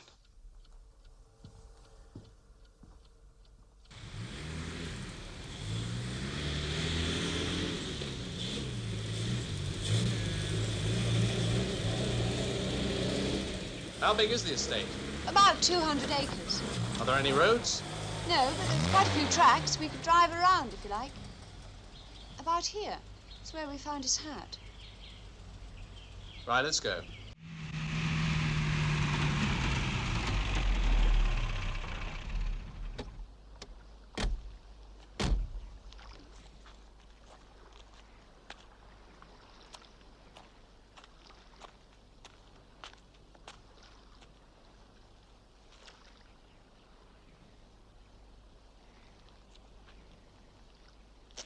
Can your brother swim? Like a fish.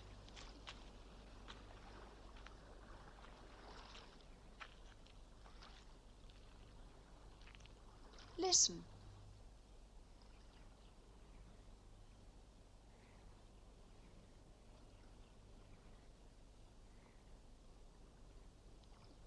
There's nothing. Like before. Before? With Ross earlier. And his horse was frightened. It was sweating.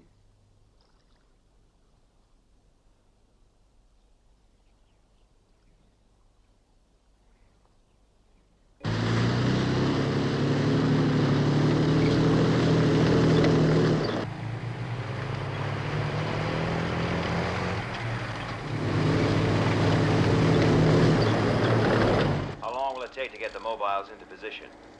We should be there in about 10 minutes. Well, let's hope your theory's right. There's no other explanation. The UFO's been in Earth's atmosphere 2 days now. It would have started to disintegrate.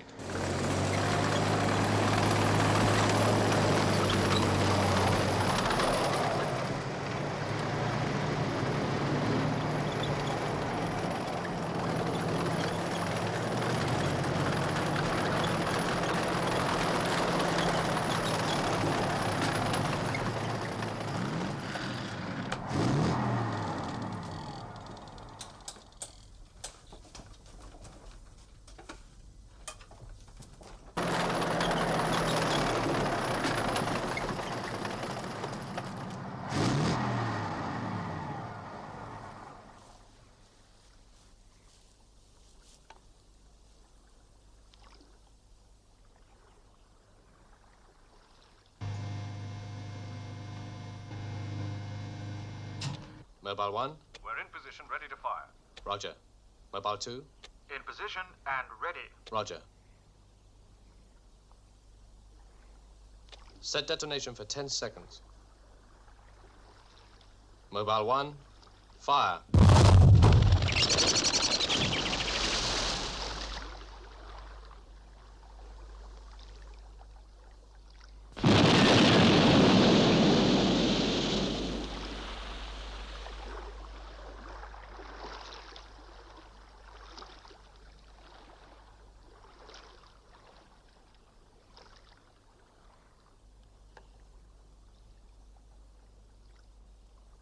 Mobile 2, fire.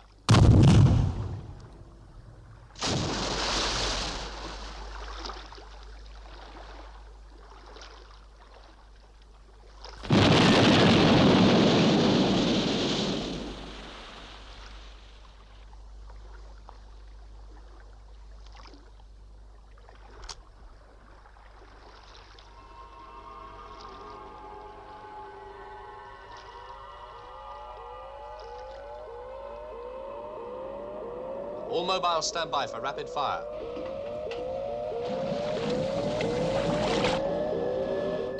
All mobiles, fire.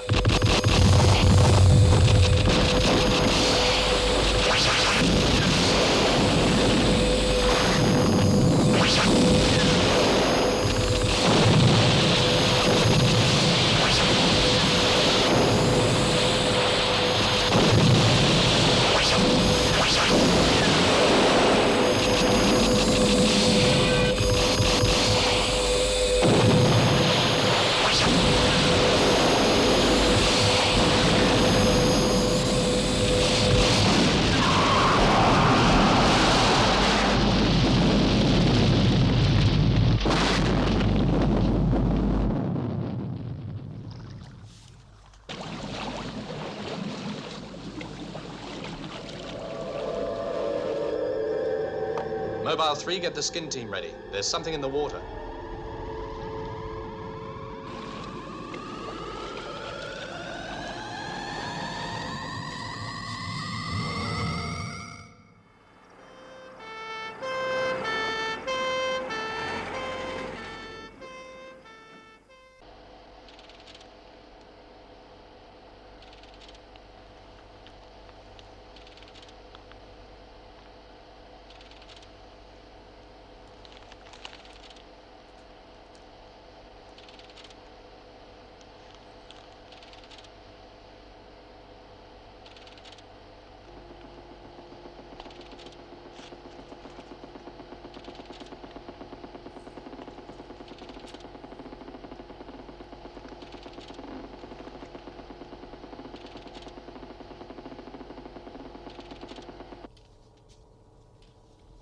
We'll move it out.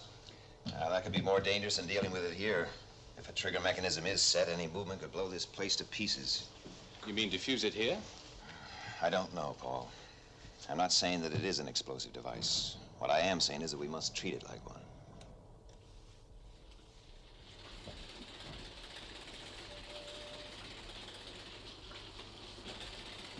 Lieutenant, sound a red alert. Clear all non-essential personnel from the complex. Yes, sir. This is a red alert. This is an internal emergency. All personnel on B roster to evacuate area.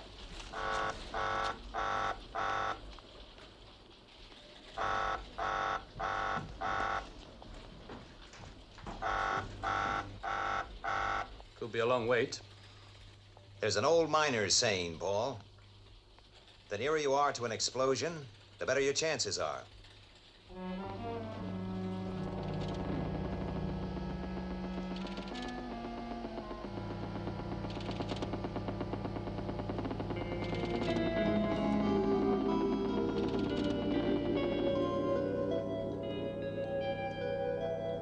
It can't be much longer.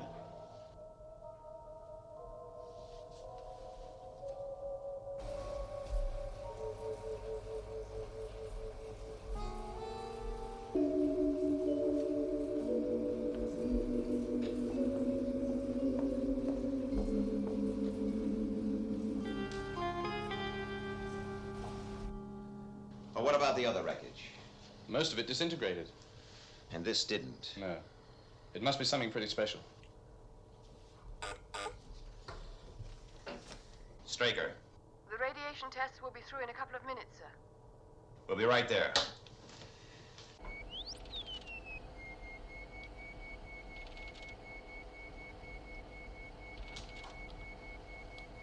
Listen to this, Commander. Okay.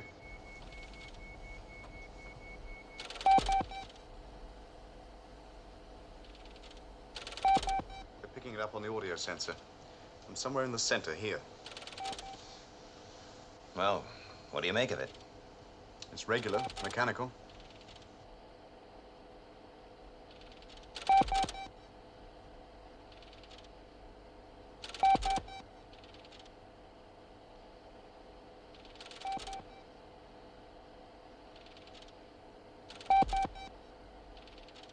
We think we've pinpointed the mechanism here, sir. If we cut an exploratory hole here, we can get an X-ray shot and see what makes it tick. Once we start cutting, sir, anything can happen. All right, let's get on with it. Right.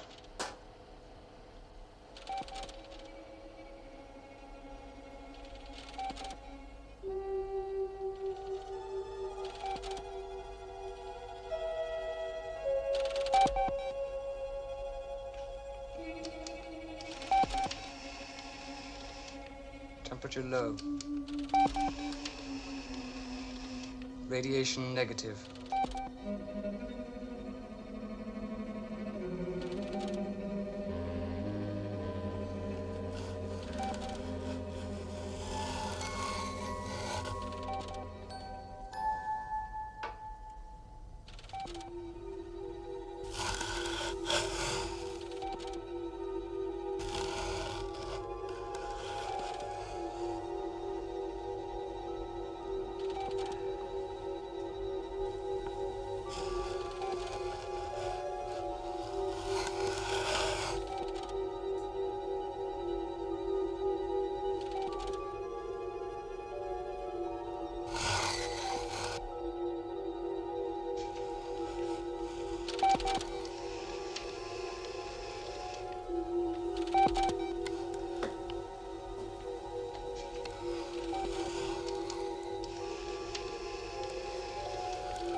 No, sir, there's still no other reaction.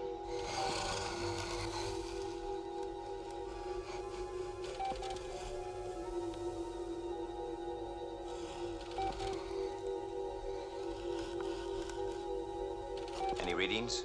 No, sir, still no other reaction.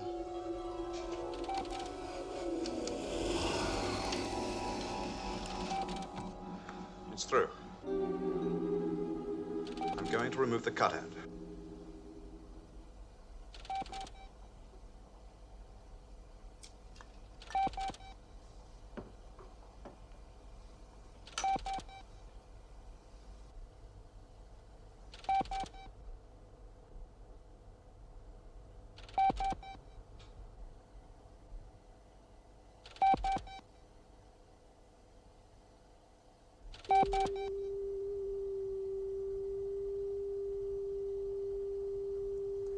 It stopped.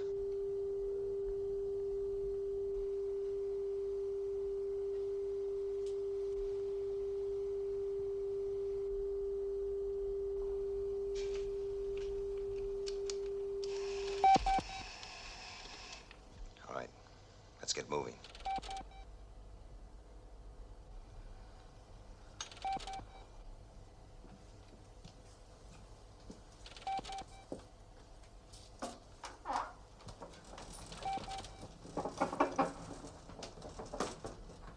Now we'll find out what we're up against, sir.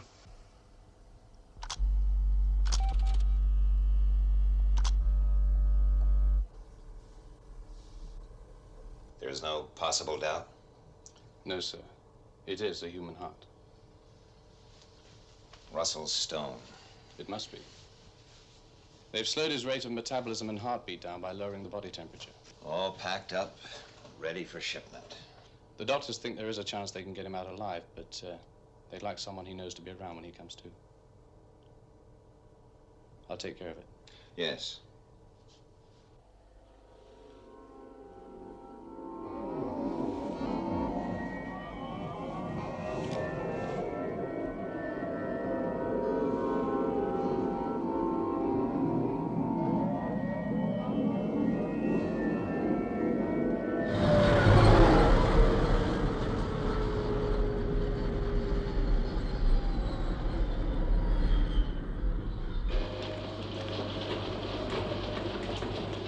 Come on, it's all right.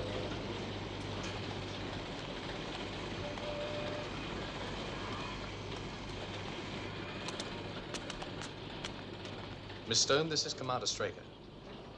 It's Anne, isn't it? Yes, but I'm so confused. All this. Where am I? Yes, well, if you try not to think about that for the moment. We found your brother. Russ? Is he all right? We hope he will be.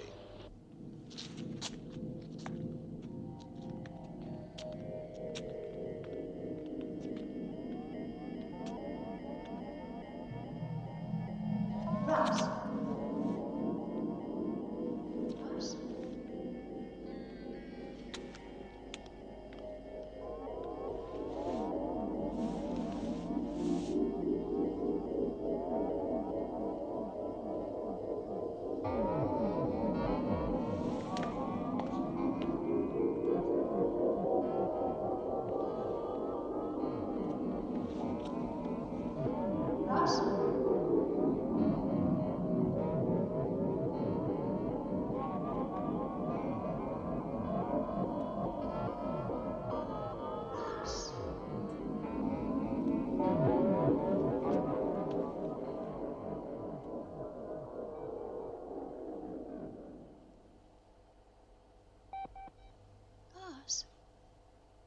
The amnesia drug's ready, sir.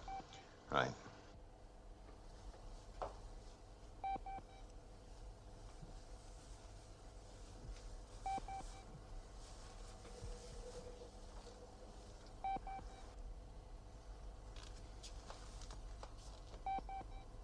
It'll help you to forget.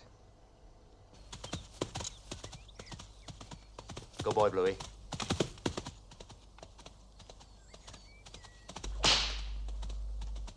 Come on, boy. Up! Very good. He's coming on. He's coming on. Come on, come on. Oh, dear.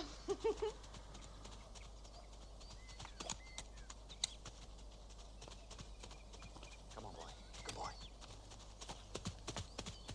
Hello. Up. Hello. This is Stone Dean Farm. That's right. Nice place. We like it. I was interested in taking a few riding lessons. That's what we're here for. Oh, that is Russell Stone, isn't it? The famous show jumper. Yes. I'm his sister, Anne. And you are... Foster. Paul Foster. Come up to the house, Mr. Foster. Come on. Up. Come on. Come on.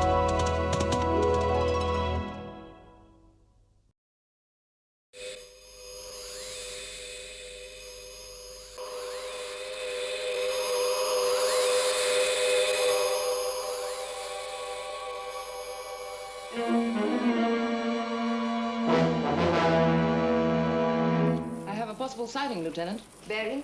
Coming up now. This is Moonbase control. Yellow alert. Repeat. Yellow alert.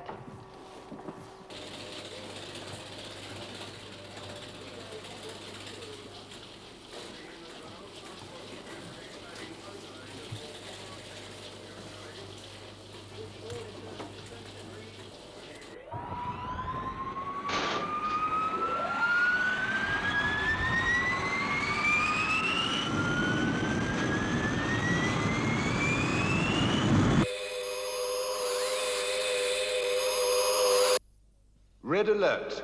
Confirming UFO. 429117 blue. Red alert. Interceptors, immediate launch.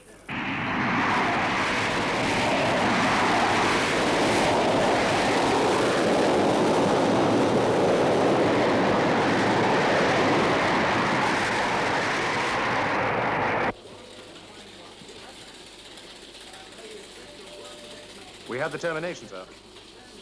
What is it? Western Europe. Anything more specific? The flight path indicates grid reference UX 104, southern England.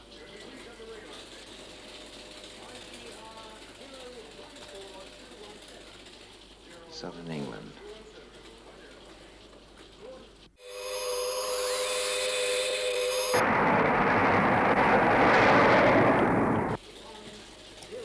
Thank you.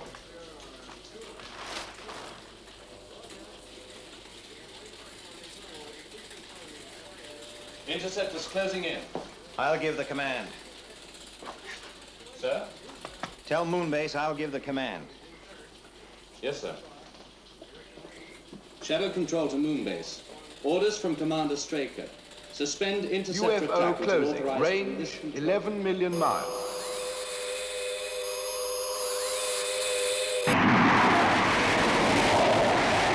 $9 million miles. Interceptor's coming into range. Sir, do we intercept? Range closing. 7 million miles.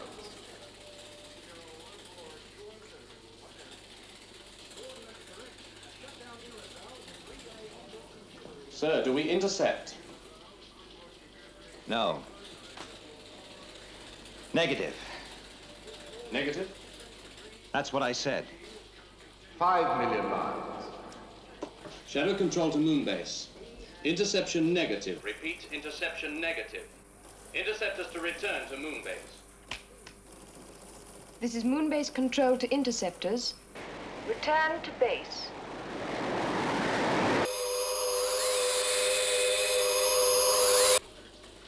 UFO passing outer defenses.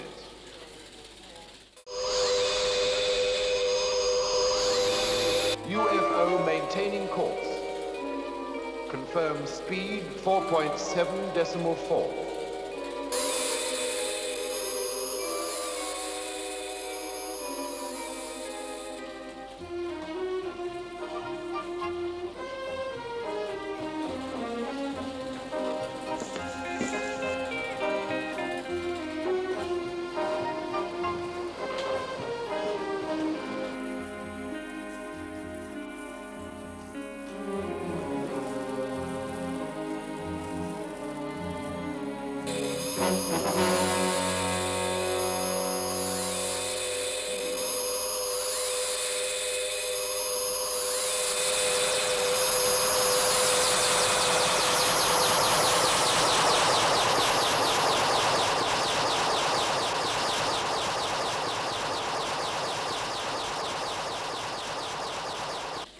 UFO signal now negative, sir. Presumably landed. Map reference? Reference 119120, approximately. 119120. And that's somewhere there. I want the whole area cordoned off. Alert mobiles 1, 2, and 3. Yes, sir. This is Shadow Control. Colonel Foster. Alert mobiles 1, I think 2, you better get out there with them. I repeat. Yes, sir. Alert mobiles 1, 2, and 3.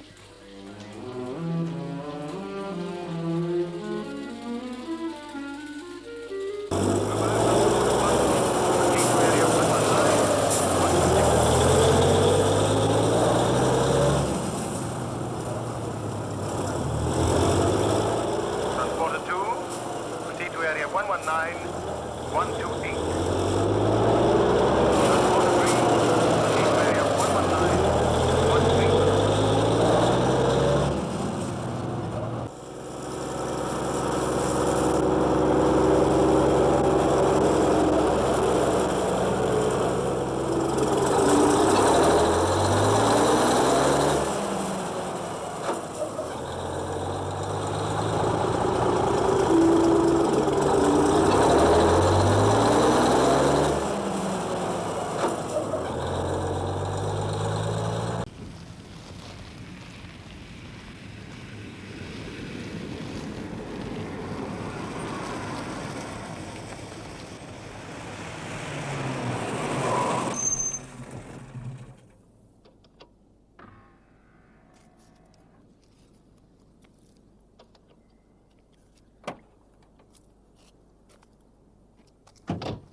You did a good job, Liz.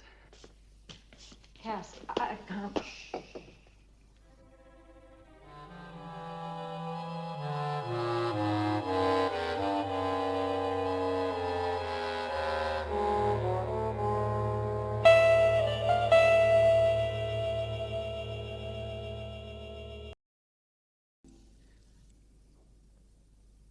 Go and get it.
Roger.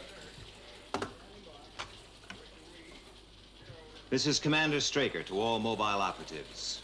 You are to locate UFO designated 9041F. Termination area approximately 119120. Colonel Foster. Sir. I want you to cover blue area X7. Okay.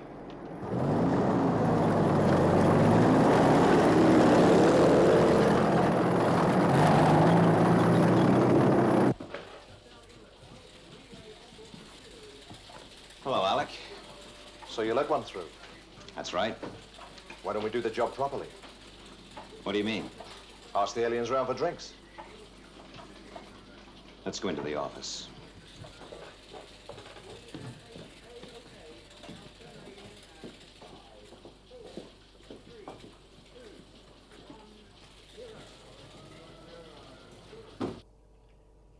We're fighting a series of losing battles here, Alec.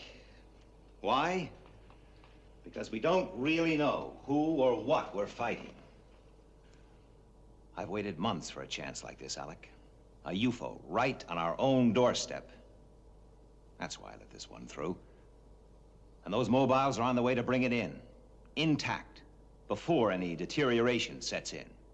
Meanwhile, there's a potential killer or killers at large. Yes, I know. It's a risk. But the area has a low population density. It's mostly virgin forest. The danger factor must be very slight.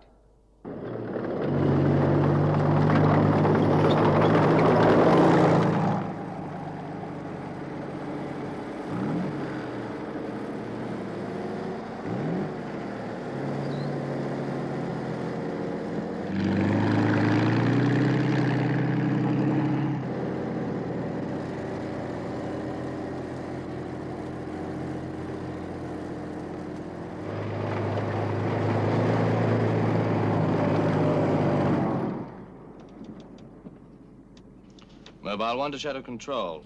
1 to Control. Go ahead, Mobile 1. Have covered search area blue X7P, Q and R. UFO negative. Roger, Mobile 1. Proceed to link with Mobile 3 at location 118109.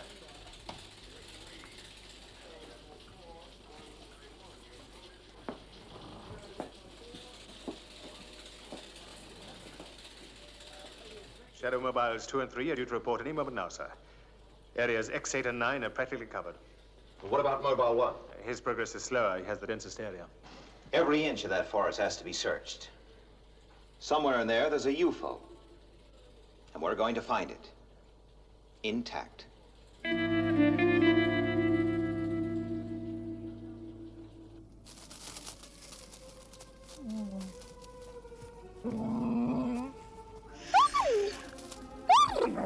Quiet.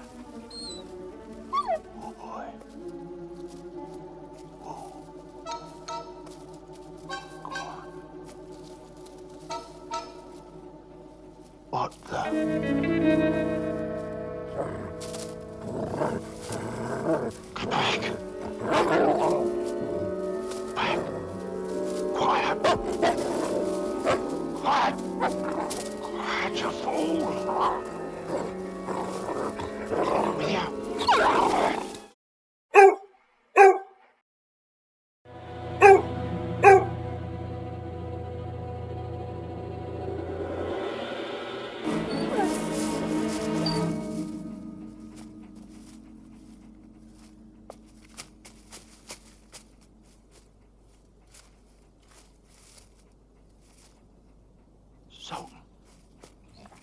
Stay.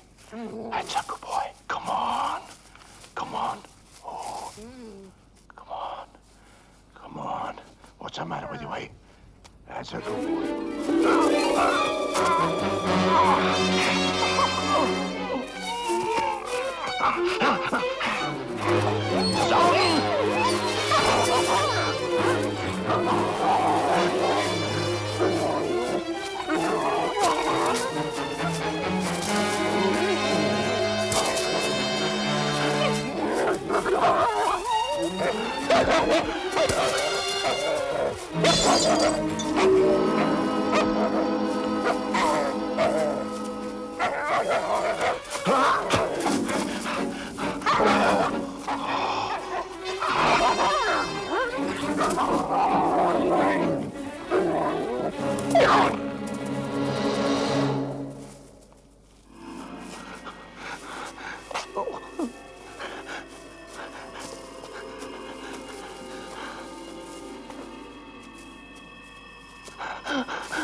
Mobile 1 to Shadow Control. 1 to Control.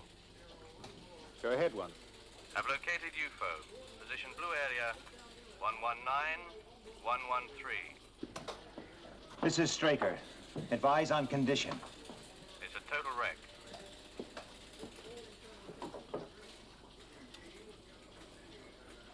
Is there any sign of life, Colonel?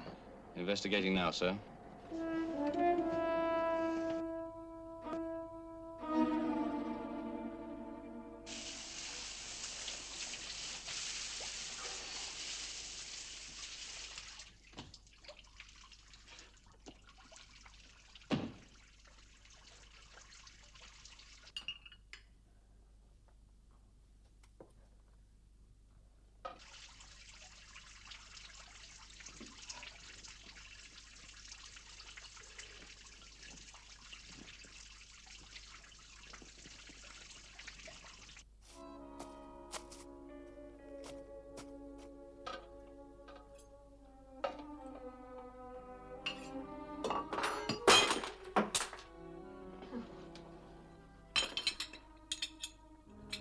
Nervous? How long have you been? Come on, pull yourself together.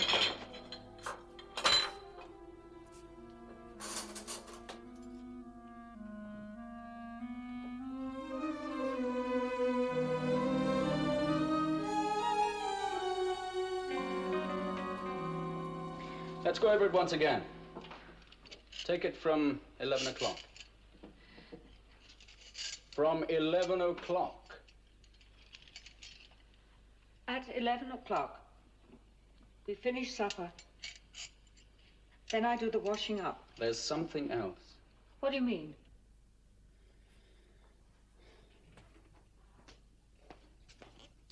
What do you do before doing the washing up?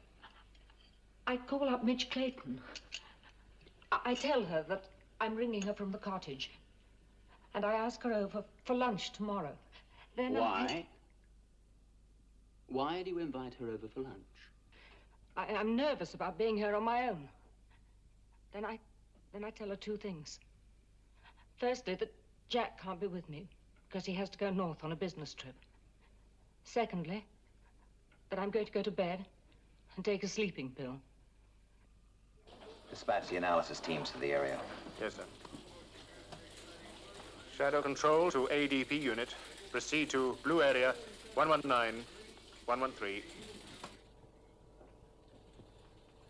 Just one thing puzzles me. You should be so lucky. How come that UFO is a total wreck? It hasn't been in the atmosphere long enough to deteriorate. Maybe it was the difficulty of the landing area. Could be 1,000 reasons. Mobile 1 has reported a body inside the wreck of the UFO. An alien?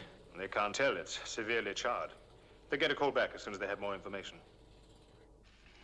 Then at 11:30, I check the front door to see that it isn't locked from the inside, so that Jack can get in. And then I go to bed. You don't go to bed. There's something else.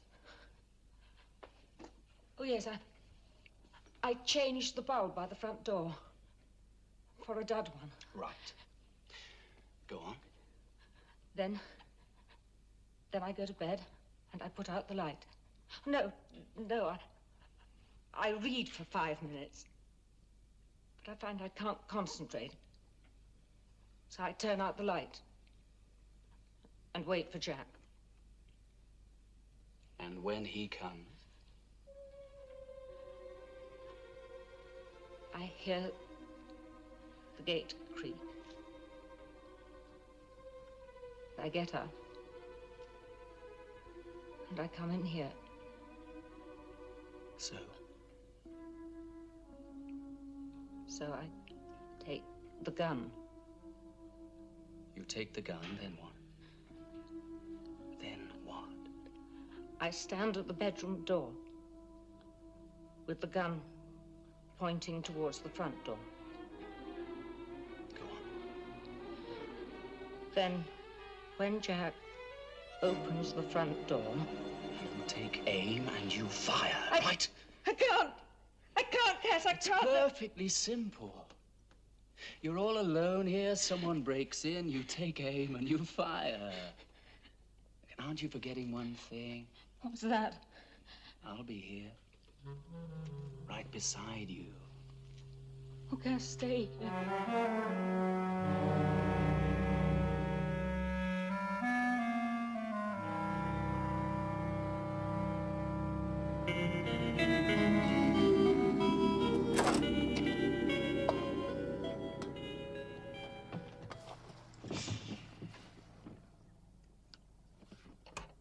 Mobile 1 to Shadow Control. 1 to Control. Go ahead, 1. The body inside the UFO is definitely not an alien. Mobile 1, this is Straker. Explain yourself. The body was charred beyond identification, but there are no signs of the hermetic seals around the neck. We're searching the area on foot. The alien must be somewhere in the forest.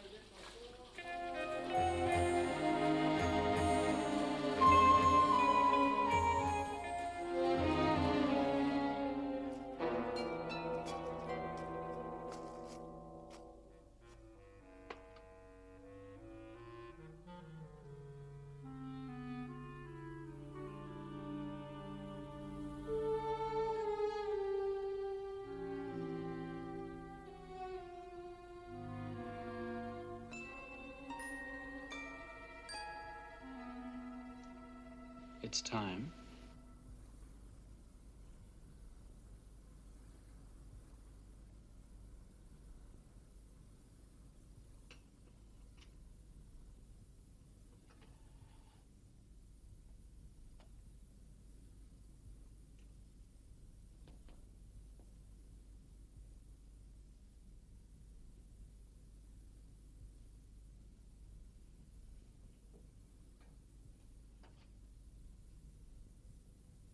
Go on.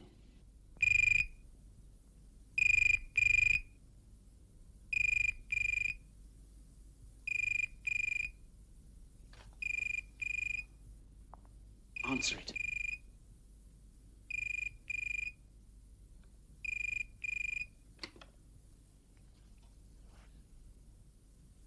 Hello? Hello, darling. I'm just ringing through to say I'm on my way. Fine. Oh, fine. Well, it worked. What do you mean? Well, your little idea. No calls, no interruptions, quiet weekend together. The others think I've gone north to that exports conference. Even Miss Cadwell won't know where I am. Hello? You there? Yes. Yes, I'm here. Go on. I've got a little present for you. You have? Oh, did you want to know what it is? Yes. Yes, of course I do, Jack. What is it? Burlington Arcade. Oh, yes. Yes, I remember. The pendant. The blue pendant. Well, you don't sound very pleased. I mean, I can easily take it back and get something else if you'd rather. No. No, I'm sorry, Jack. I'm sorry. That was very thoughtful of you. You all right? Yes, I'm all right. I've just got a slight headache, that's all. Why don't you go to bed then? No, I'll be fine. No, you go off to bed. I'll be at the cottage about 12. I'll try not to disturb you. All right. Bye then. Goodbye, Jack.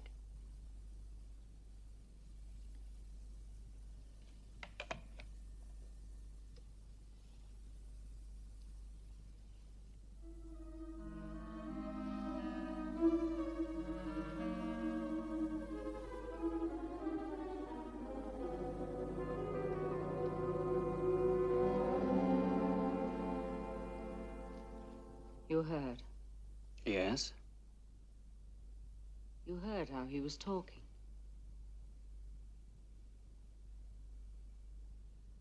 I don't think I can do it, Cass.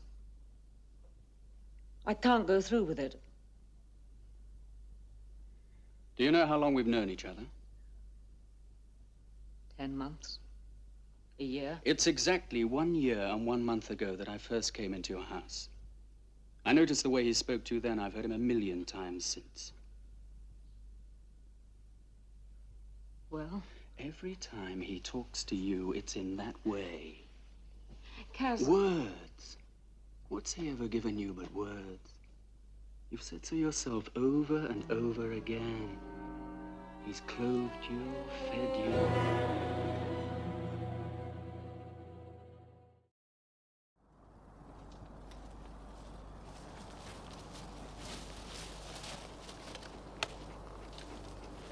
Blue area to shadow control. Blue area to shadow control. We found a couple of things, sir. First, a piece of torn fabric that looks like it came from an alien spacesuit. There's also signs of a struggle. Yes, what else? We've also found an Alsatian dog near the landing site with collar number 995987. Listen, Colonel, we have details here of a missing person in the blue area. A game warden by the name of Mitchell.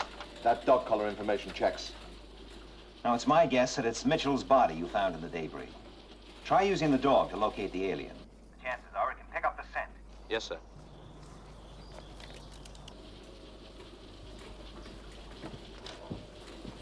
Come on. Come on, boy.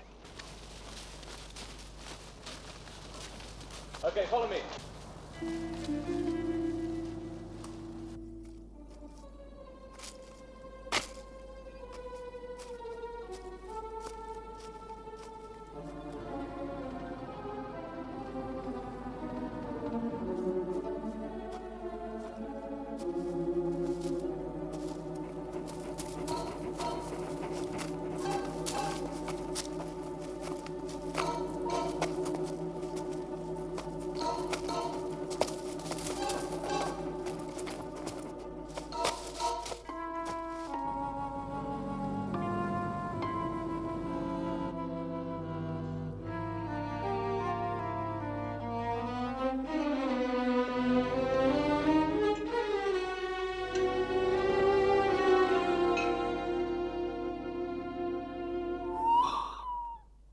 What's that? The lights. Cass! The lights!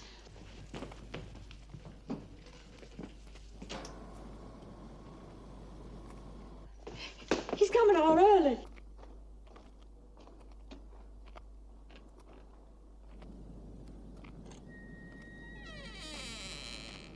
It isn't time. What are we going to do? He said he... Don't worry. We're ready for him. Cass, we can't. The light. I can't do it, Cass. Look, I'm here, right beside you.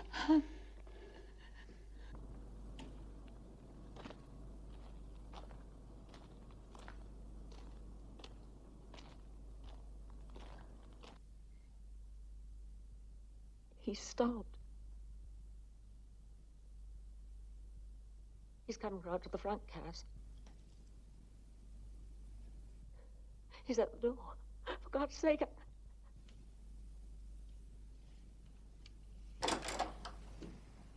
Oh, my God. Now!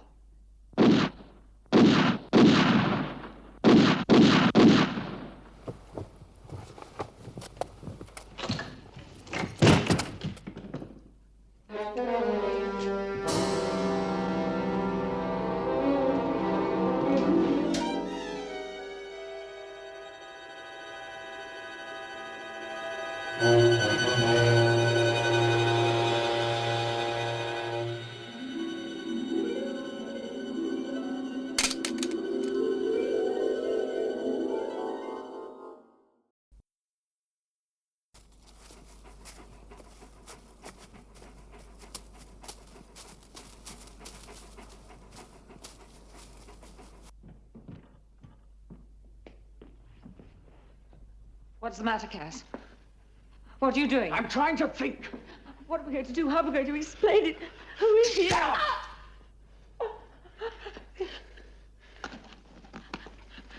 You're not leaving. You're not going to leave me here. Look, you know I must. No. Our what are you only talking chance is to about? go through with the plan as we arranged it. Cass, I can But wait. we must. You don't seem to Look, I realize- don't know any more than you do. As far as you're concerned, he was an intruder and you shot him. Do you understand? Do you understand? No. Look, I must go. Give me 3 minutes. 3 minutes, that's all. Then phone the police. Cass! Cass! Wait with me, Hills. Wait, just until I've called the police. 3 minutes! Please, Cass, please! Cass! Cass!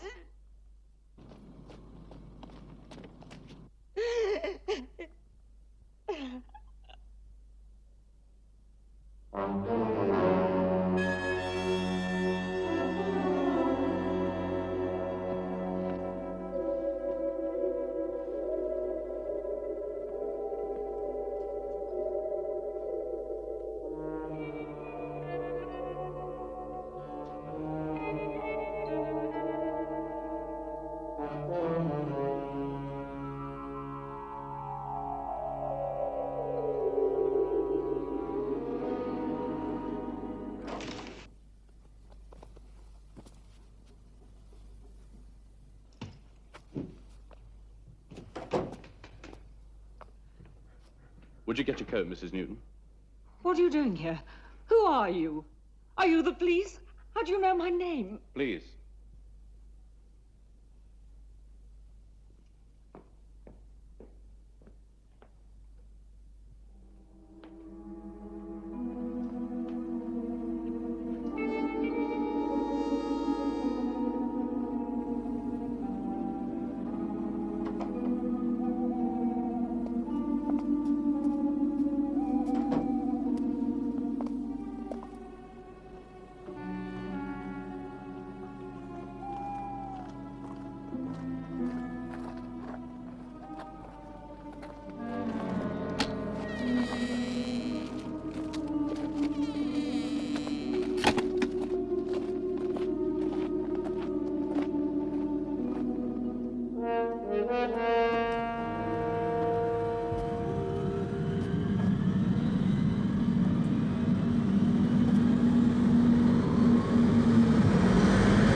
Mrs. Newton, Mr. Fowler, we've been expecting you.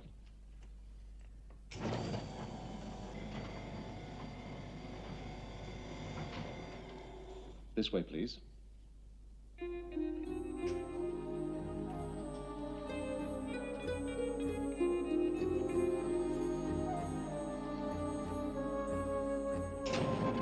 you care to sit down? Freeman, Alec. Voice print identification positive. 9-7, Freeman, Alec E.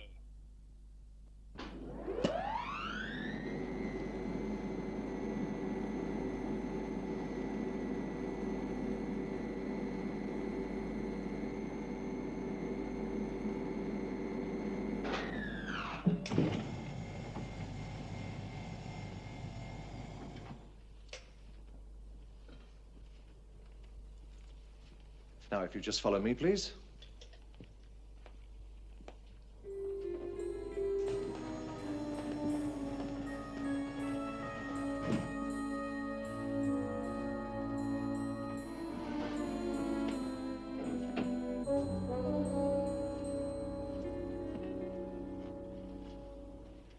Look, what is going on here? Now, please, Mr. Fowler. I realize you've both had a very harrowing experience. Right. And are entitled to an explanation for this intrusion into your privacy. Right again. Mr. Straker will explain our reasons for bringing you here. In the meantime, if you'd just like to make yourselves comfortable, I'm sure you'll find everything you need.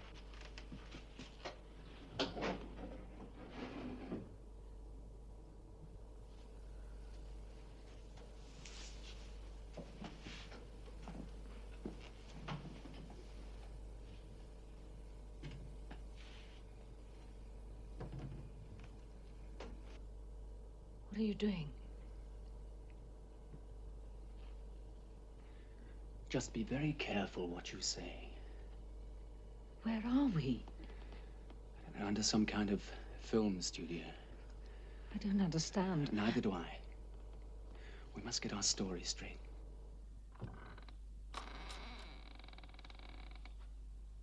Liz?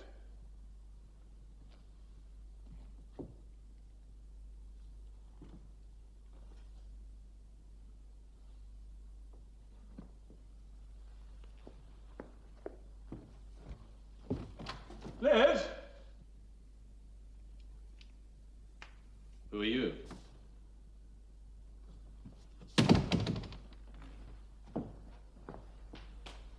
More to the point, who are you? The rest of the story is exactly the same. Who are these people? I don't know. The one that brought us up here said something about someone called Straker. Isn't he a film producer or something? I must apologize for having had you brought here like this, Mr. Fowler, Mrs. Newton. Now listen here. And I've had you brought here for a discussion. Now, if you'll both please sit down. Was your wife expecting you? Naturally. Are you certain? Well, of course. I phoned her on the way down here. Why do you ask? Do you recognize these? Well, photographs of this room. Did you take them? No. Know who did? I've never seen them before.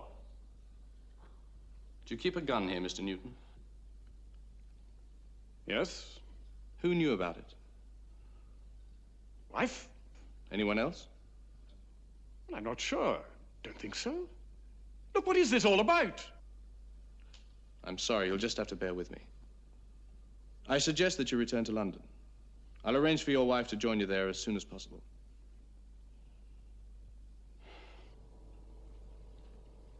Unidentified flying objects.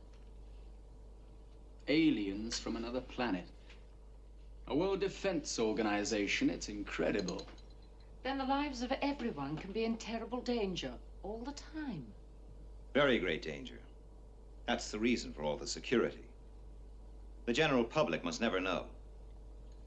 One thing I don't understand is, if your organization is so secret, why did you bring us here? To help you forget the whole thing. Forget? Yes, you see, Shadow have developed an amnesia drug. Well, for obvious reasons. We administer it to people like yourselves who have come into contact with aliens, or indeed with our organization. An amnesia drug. Yes, it's perfectly harmless. All it will do is erase all memory of the past 12 hours. It's tasteless.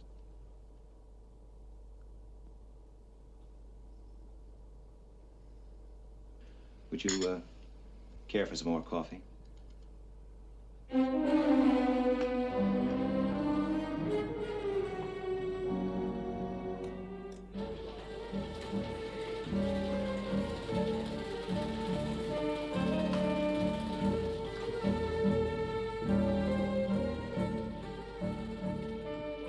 What's wrong?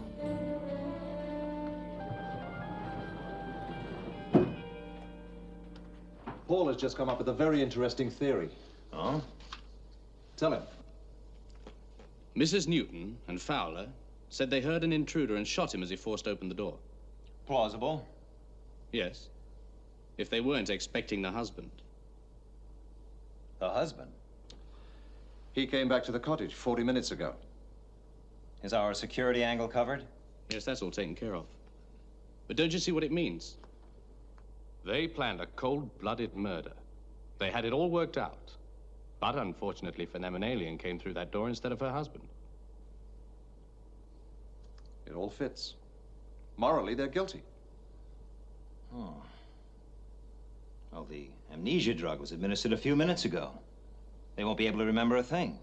Well, we can't just let them go free. I suppose you think I should hand them over to the public prosecutor. He'd sure have a great case. Now, what would he go for? The attempted murder of the husband or the killing of an alien?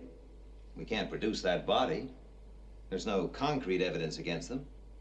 And the two accused would both have genuine, total amnesia. So there's nothing we can do about it. We're not in the moralizing business, Colonel. Well, what about the husband? They wanted to kill him once. They're bound to try again.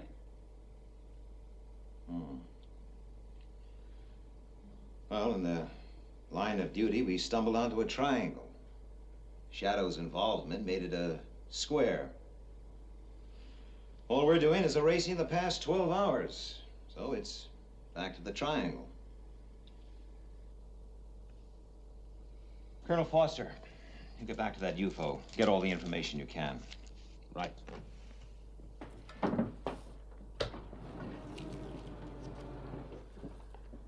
Alec, you better get the medical team to work on that alien. On my way. How are Mrs. Newton and Mr. Fowler? Still sleeping, sir. Well, get them out of here. But, sir, I really don't think... Just get them out of here.